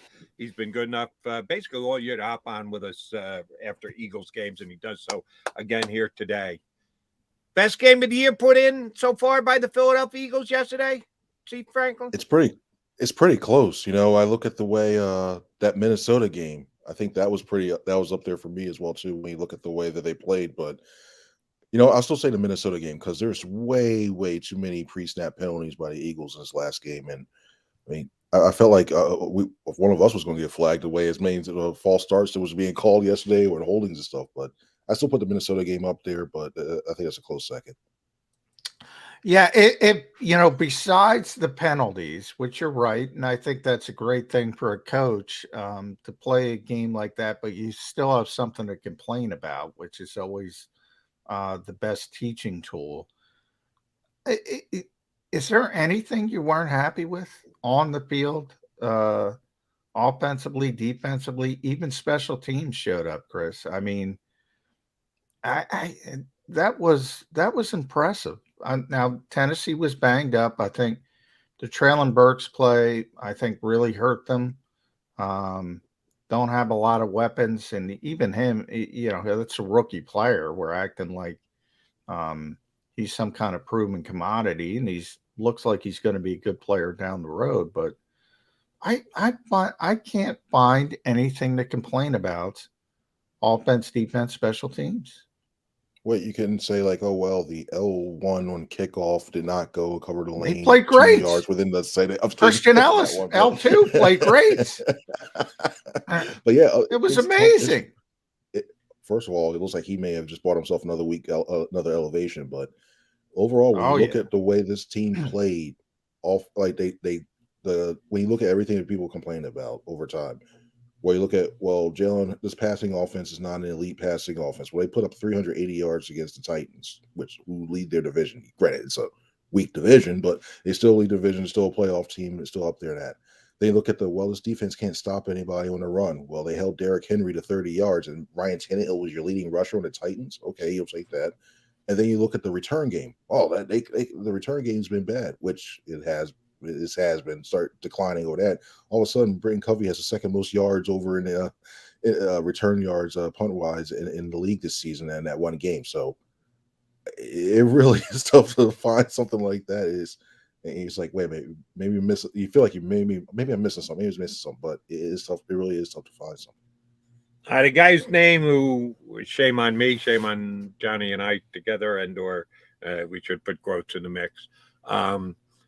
Shane Steichen, 2 weeks running. It's a chess match every week between your offensive coordinator, their defense coordinator, and vice versa. He's played all the right cards. Whatever he reaches into the deck and throws out there, and it's coming up matching something else. He has been phenomenal at play calling. Now the players have to go out and execute, and they surely have for the last 2 weeks. But 75 points the last 2 weeks. Are we not giving Shane Steichen enough credit for his play calling? I think so. I've been really high on him. I thought that he's going to be a really good. He's going to be a head coach. To me, he's going to be a head coach next year. It's a matter of where he wants to go. I don't think I saw the things he's going to UNLV. I don't foresee that happening at all. I think he's going to stay in the league. But I think when you look at everything he's done, when you look at the little technical aspects of some of these plays that they're running on, the little wrinkles they throw in the run game, the little wrinkles they throw in the passing game. I mean, you're starting to see stuff like. The only one, there you go. There's something. The only thing I didn't get was that reverse flea flicker thing they tried to quiz. Yeah, they got hurt overall, but that trying to get a little too exciting. But they're feeling themselves, Chris. Not necessarily a bad thing. They're playing with a lot of confidence. I can't. You got to go back to 1987. To find a team who ran for 350 1 week and threw for 350 the next. So this kind of versatility as an offense is something you don't see every day. They didn't, people might say they couldn't run the football yesterday. I just think they didn't need to run the football. Ultimately, if they wanted to, they probably would have got it going. When you go into a football game, and I think there was some, we want to get AJ involved. We want to get AJ the big game against Tennessee. But man, this team has a luxury of so many people. Jack Stoll's getting involved. Grant Calcaterra is getting involved. Quez Watkins is getting involved. Jalen's distributing, I think it was 9 receivers. If you were a defense coordinator, what do you do? What do you do? What is your first goal you're trying to accomplish?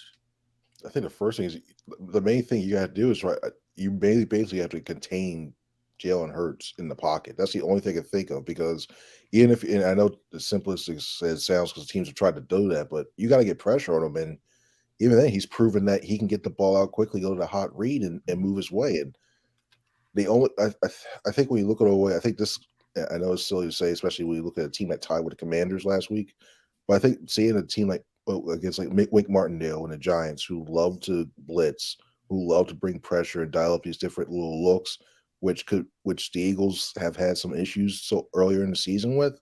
I think that's the type of game plan that I think could really give that offense some issues. But they've shown that they can dump it off, and he's taking the checkdowns. I mean, you saw yesterday when he was throwing it to Kenneth Gainwell in the middle of the field. There was nothing downfield open. I forgot Kenny. Kenny Gainwell looked like the Kenny Gainwell we thought we were going to see. Man, this team is tough to deal with.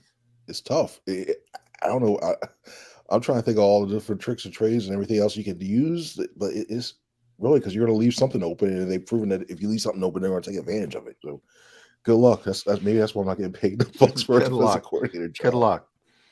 And another group that we got to give props to is the defensive line yesterday. I asked John about it, and he said, Jody, they were only in 5-man fronts, a handful of plays the entire game. Now, they probably all came on first down, and before you know it, it's 2nd and 9 or 2nd and 8, so they can go to their regular 4-man front. Didn't matter, 5-man front, 4-man front. They just stone cold shut down the running game and got 6 sacks yesterday on Ryan Tannehill. As a group, to me, even though they got 8 sacks against Carson Wentz earlier this year, I thought that was their most impressive game of the entire year. It definitely was up there. When you look at the way, I liked how Cox played. I liked how Josh Sweat. I think there's a player that Josh, it's been under the radar for most of the year. It's also, he says he got frustrated at times when he was getting, because he had that Pro Bowl year last year. He was getting chipped. He was getting double teamed and everything else. He got frustrated. Now he's found ways to let that go and let that frustration go. And now you're starting to see it pan out for him. Look at the last couple of weeks. He's getting consistent pressure. And the one thing that I really saw that they do well is they played their gaps a lot better, a lot more soundly. They didn't try to over-pursue. There's still some things I don't like. I like that spin move that a lot of the defensive tackles like the way. It seems like they're always spinning themselves out the play, and then it leaves someone with cutback lanes there. But I mean, for what they've invested in that defensive line, I think they're finally getting what they see out of it, and it's starting to really pay off now, especially with even the additions of Joseph and Sue. So it's a good front. It's a good front. Yeah, and Hassan Reddick as well. Yep. He had 4, about him, yeah. I think 4 quarterback hits, and Sweat had 3. So those guys were playing, meet at the quarterback pretty much all afternoon. And Ryan Tannehill, he's played a lot of football, but he didn't look like he played a lot of football because he didn't pull the trigger. He didn't seem confident of what he was seeing on the field. And so we got to talk about JG. JG was fired up. I don't know if you saw him in the locker room, Chris, but I saw him real quick, and he said, "How about that, man? That was an impressive performance." And the back end, I want to talk about Reed Blankenship, and I want to talk about Josiah Scott, because one's an undrafted kid. The others, barely played, but he's had to come in for Avonte Maddox. In theory, you would say that's going to be an issue. It's not been an issue. Why has it not been an issue? Because I think it goes back to the front. The way this defense looks like really does, and I hate the term because I keep hearing it over and over again, that whole complementary defense thing, I think it works in tandem, because when you look at the way where you have the guys on the outside, where you have Slay, you have Bradbury, that takes a lot. When you have those guys working on outside, it takes a lot of time away from throws off the timing because of the way they're able to play them. And when you add Blankenship into that, Blankenship just says, "Hey, you know what? Play the deep the deep half if you have to, or placing a lot. All right, cool. And I think he does that well because he can use his skills and his intuition to play and try to jump the routes that way, which you don't have to worry about that. I think the tougher thing was Josiah Scott coming in there to replace Avonte Maddox. We've always heard JG say, hey, you know what, that like when you have a slot corner that is really reliable, you don't have to use so many assets to go ahead and try to cover things up, and it can really blow up his defense. Well, the way that Scott has elevated his game to be inserted himself and make timely pass deflections, and don't get me wrong, like he has been perfect. He gave up inside position on that Burks touchdown. He got beat off the line. But there's been more times than not where you see him come up and make a play, you make the pass deflection to your sideline, you see all that other stuff. And I've been impressed. I think that's been the most impressive thing to him. And they got some tough decisions to make because Avonte is about ready to come back. I mean, I saw him on the far field the other day running, and he looks a lot better. So yeah, they got well, some that's tough not a tough decision. decision. Avonte's back. Avonte's going to play, but I'm not talking about that. I mean, Avonte's going down. I'm talking about like when it comes to down the line, who you start to kick off the roster, who may have that phantom ankle injury, who may have that phantom knee injury. Yeah. How much, and either one of you guys can answer this question for me, how much were they in zone coverage yesterday on the back end? Oh, they're always in zone coverage. Yeah, that's their it seemed like about 95% to me. And that is because the group that they have, I would say, is pretty athletic. Not off the charts athletic. They're defensive secondary, which means it's discipline, it's anticipation, communication, it's having it laid out for you in advance as to what your responsibilities are and what's going to be able to, the other team's probably going to run. That's where Gannon's got to get some credit for it, because I think he's got them coached up every single week. Because if you're going to play as much zone as you do, then you're relying most times on your athleticism. And this isn't the most athletic defensive backfield ever put together, but they're getting the job done. So, yeah, like you got to give Gannon credit for that. I don't care how big a detractor you are. Before you chime in, Chris, I'll just add the communication aspect, which is the big thing. And that's what fell apart against Washington, which I was most disappointed, the communication on the back end. But James Bradbury, and then I'll want to hear your thoughts. That's the smartest cornerback in football. I mean, that play that he jumped, and he should have had the interception, but he jumped it too far. He saw that coming a mile away. I'm impressed more each and every week with just how smart a football player James Bradbury is. But just talk about the communication as a whole in that back end with the Eagles. Well, you need it. It's tough, especially in defensive backs. You got a lot of times you got the crowd noise going, so you got to use a lot of hand signals. You try to get into the right positions, and it can be a tough thing. And you see the way they do it. And I think that's where it helps. Having those veteran corners helps out because they can see a lot of the ways that these offensive alignments, whether it be splits, whether it be the way they're formationally changing. I think that's key. And also, I don't think they're playing a lot of exotic fronts. I mean, a lot of exotic coverages. Whenever you look on TV, you see John Gannon's play call sheet. It's small. It's like almost like one of our like little journalistic. It's like Chip Kelly's. It's like Chips. S8. S8. Oh, I still remember S8. JG1 on the back of his. I don't know what you have to do on that one, but the way it's working. It's quarters, cover 2, cover 6, cover 8, and occasionally cover 2. Yeah, that stuff. Yeah. It's base stuff. And it's almost like, come to think of it, going back and thinking what we heard when Sirianni first came in, when Gannon first came in, about how they wanted to make it simplistic so that these guys use their athletic abilities a little bit more. And I'm thinking that's more and more, they throw tweaks here and there enough to not make it the same bland stuff here and there, but depending on the opponent. But you see that the philosophy is really starting to come to fruition. Philosophy's coming in and the production coming, it's all coming together at the same exact time. I ran this out last week. I forget. It's my buddy Ricky Ricardo, the voice of the Eagles, and Espanol. He ran it by me, so I ran it by Johnny Mac. Is there any fear that the Philadelphia Eagles have peaked too early? That you want to win it, so it's all about a parade. It's all about getting Kelsey into that Mummers outfit again. But that's the playoffs. And right now, they are the best team. They're the hottest team. They had the most impressive win in the National Football League for me yesterday. is there a chance that this team may peak too early? I don't think so. I would, if they had played this way, say week 6, and we really started to see a decline after that, I would have thought that. But right now, I don't think they peaked too early. In fact, I think the only thing you start to worry about now is, given the rest of the schedule and how some of the other teams are playing off, is you're almost looking like after that Dallas game, they win that Dallas game. When do you start rest? I think the question becomes when you start resting players. You don't want to worry about the peak. So I look at I just think overall, when I just look at everything, I don't think that's a concern. I think you have enough veteran guys on that team, that teams from that Super Bowl 52 winning squad, that know what it takes and have been in the situation before. So they'll keep the younger guys, the younger impact guys level in that, and make sure they're in the right state of mind. But I don't think they peaked you. I'm not concerned about that. Hope you're right. Yeah, I'm not as concerned about that because Avante's eligible to come back this week. We'll see. Dallas Goedert, December 18th in Chicago. CJ is going to miss 4 games, but all indications are it's not a season-ending injury.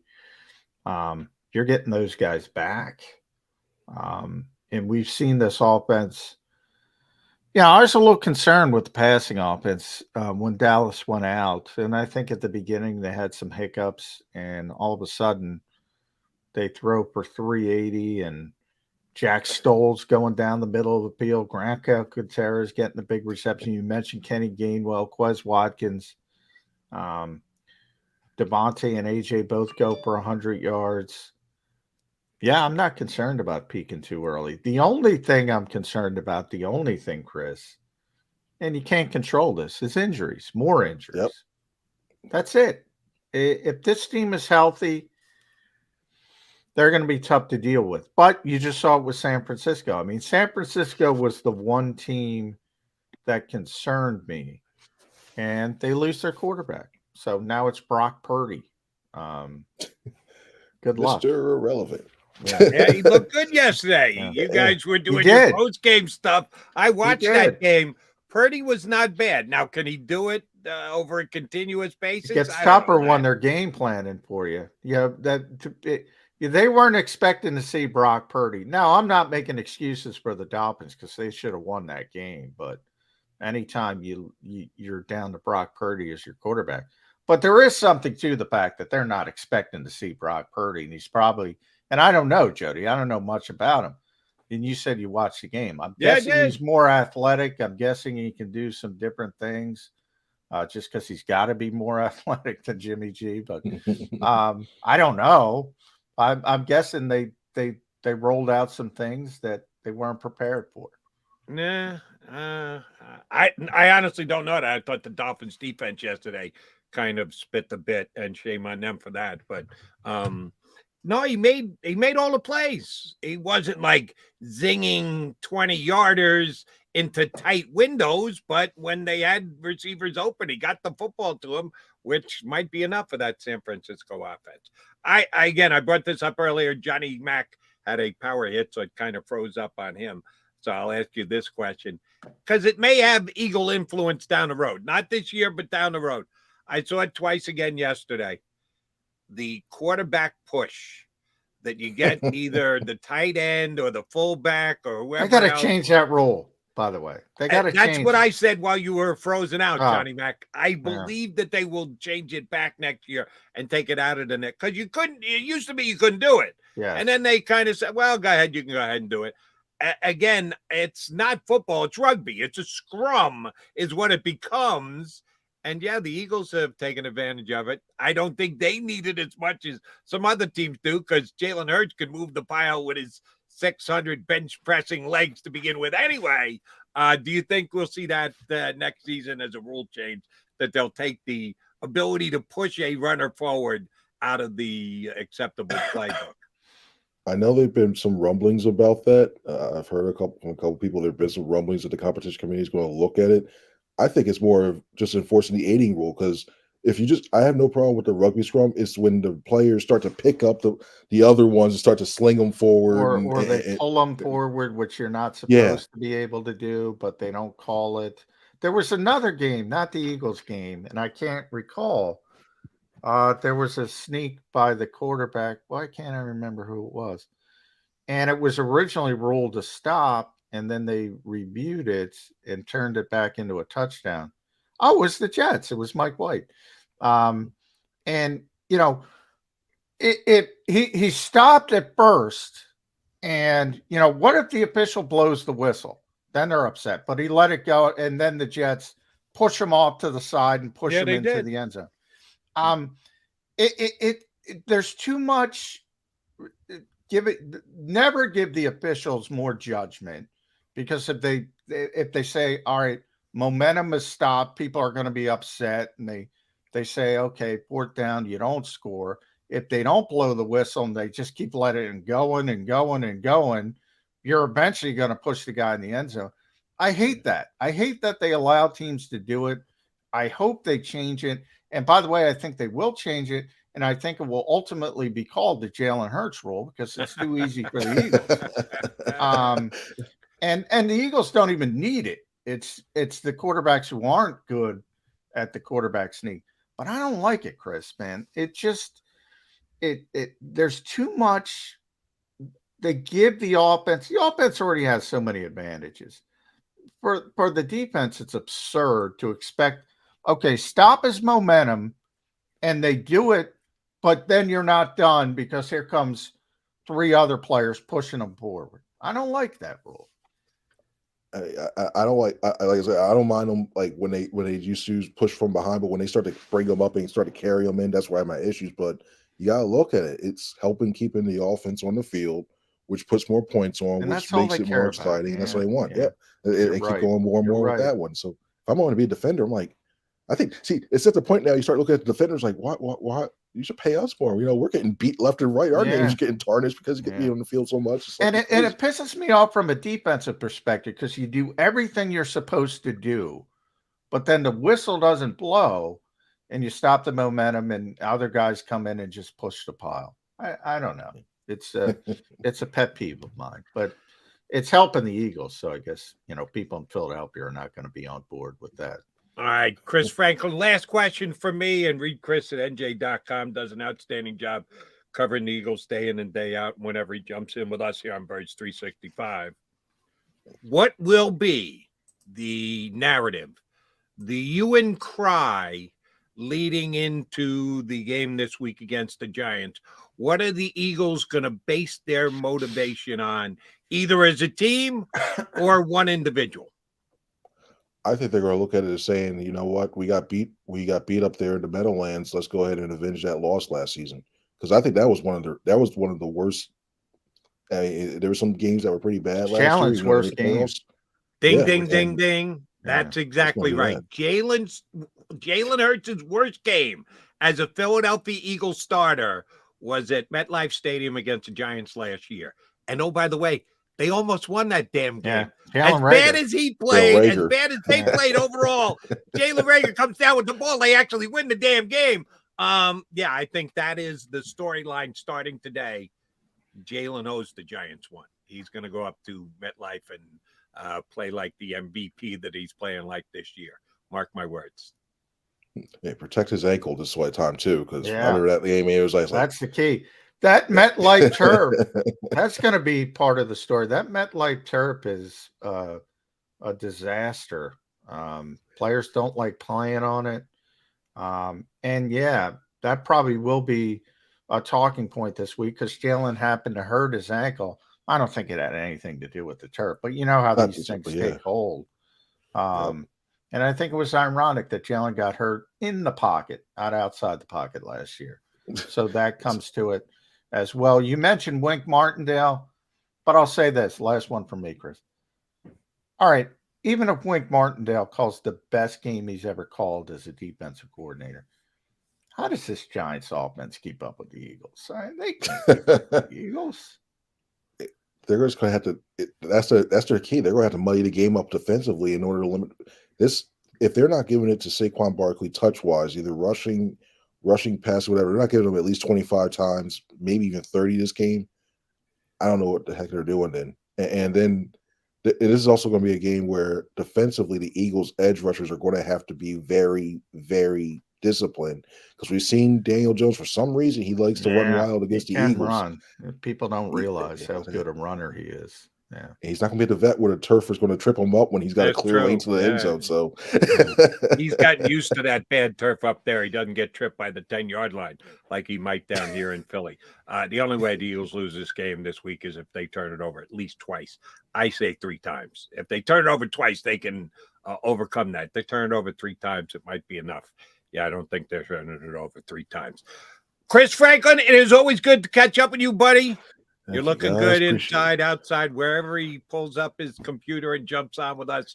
He's always giving us good Eagle insight. Thanks, CF. We'll talk to you again next week.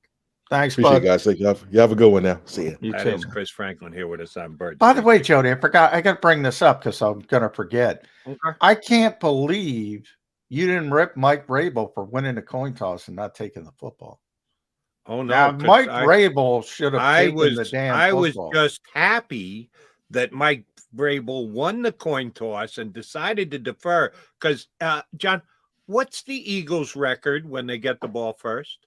Yeah, well, they've only lost 1 game. No. I'll try this one more time.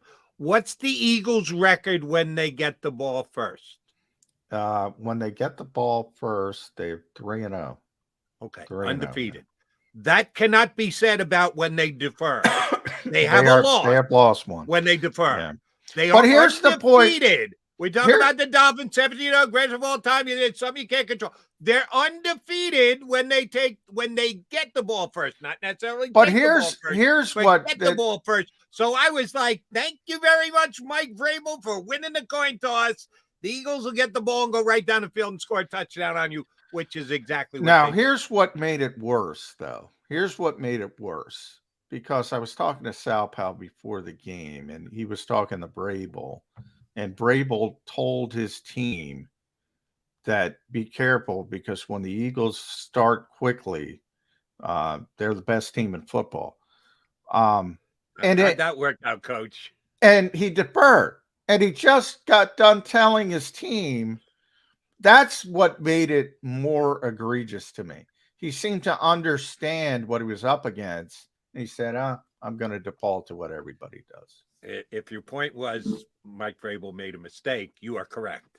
Yeah. My point is the Eagles should be thankful that they did not win the coin toss, that Vrabel did win the coin toss, but and did make the mistake that's of giving also it to the Eagles first. That's 2 in a row they've lost coin tosses, so they have to rep that this week, Jody. Right. They have to rep the coin toss. And the 2 times in a row that they've lost, they've scored 40 points or 35 points.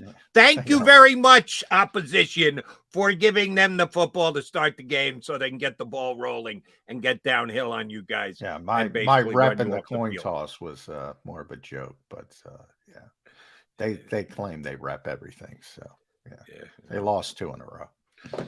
The Titans made life easier for the Eagles yesterday.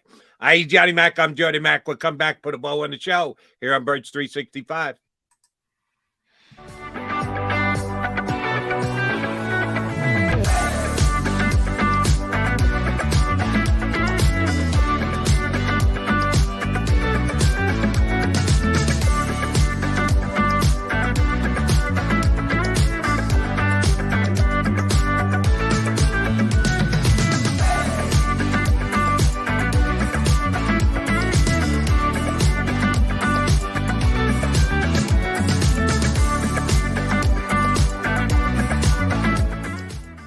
At Pond Lehocky, we've recovered billions of dollars for our clients, and we're confident we can do the same for you. With over 250 years of combined courtroom experience, we've helped over 100,000 injured clients obtain some of the largest settlements in Pennsylvania. One conversation is all it takes to help you and your family get back on track.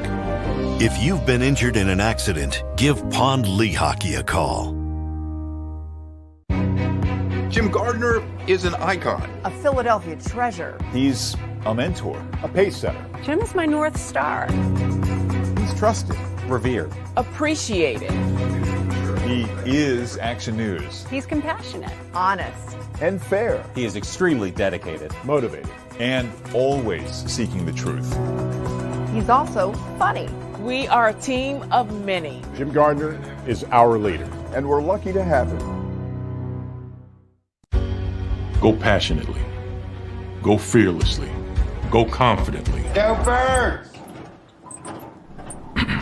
Go confidently towards your goals with First Trust, Philly's hometown bank for nearly 90 years, and the official bank of the Philadelphia Eagles. We're focused on getting you over the goal line. So go with conviction, go with trust, Go Birds! and go forward with us by your side. First Trust Bank, the official bank of Philadelphia dreams. Oh, and go Birds.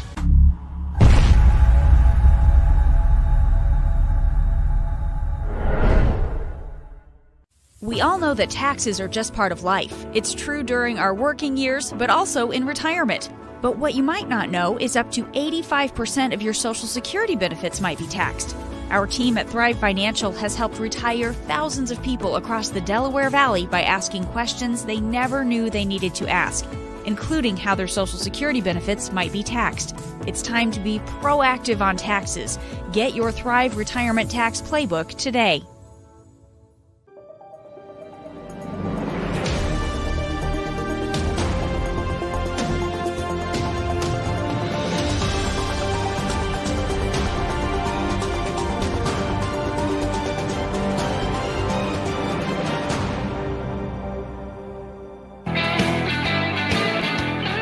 Johnny Mac, to run out of time. I did want to get this out there for those just tuning in, didn't hear. Jimmy Garoppolo, broken foot, done for the season. Off the bench comes Mr. Irrelevant Brock Purdy. Last pick in the NFL draft. Oh, you're going to get that beaten into your consciousness over the next several weeks. Mr. Irrelevant, the new starting quarterback of the 49ers. I didn't know. I had to look it up immediately while I was on the air yesterday. Who was even their third-string quarterback? And it's JAKIB Eason, a guy who I've always kind of liked. I liked him coming out of college. He's been with a couple of different teams. He hasn't made the cut. He keeps should have kept in Nate there. Sudfeld, by the way. What's that? They should have kept Nate Sudfeld. Could have. They moved on from him. Did you see who they signed to their practice squad off another team's practice squad? I think it was Josh Johnson, the immortal. How about Josh Johnson? Is he with his 27 team in the National Football League? He has given Josh McCown a run for his money. If he's he's going to have 1,000 jerseys as well that his daughters, if he has daughters, can wear. Let me give you Josh Johnson. I'm looking up. Tampa Bay, San Francisco, the Sacramento Mountain Lions, Cleveland, Cincinnati, back to San Francisco, back to Cincinnati, the Jets, the Colts, the Bills, the Ravens, the Giants, the Texans, the Raiders, the Redskins. Yes, the Redskins when they were still the Redskins. The San Diego Fleets of the Alliance of American Football. Detroit, the Los Angeles Wildcats. I don't even know what league that is, Jody. Back to the 49ers, back to the Jets, back to the Ravens, the Broncos, and back to the 49ers again. Now that is with a couple of non-National Football League teams mixed in there. That's 23 transactions. He's changed teams 23 times. Now he double dipped with a bunch of them as well. Fourth time for the 49ers. Fourth time for the 49ers. I give him props for sticking to it. Don't know if he's going to get a chance to play. Don't know if you want to see him out there on the field, but give him credit for hanging in and keeping his football career going. And who knows, maybe the Eagles will see him in the championship game this year. J Mac, tell Coach Sirianni I send my regards. I say we do this again tomorrow. What do you think? Let's do it. Hopefully my power holds up.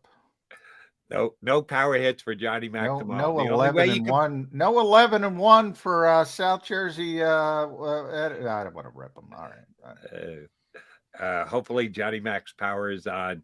I guarantee you we're back in 2-2. You've been listening to Birds 365. the destination for the passionate Eagles football fan who bleeds green. If it's Eagles football, we're talking about it. Debate inside the locker room and guests that are some of the greatest football minds from around the region. We hope you enjoyed the show. We know we had a blast. Make sure to like, comment, and subscribe, and we'll be back soon. But in the meantime, hook up with us on social media at JAKIB Sports. See you next time on Birds 365.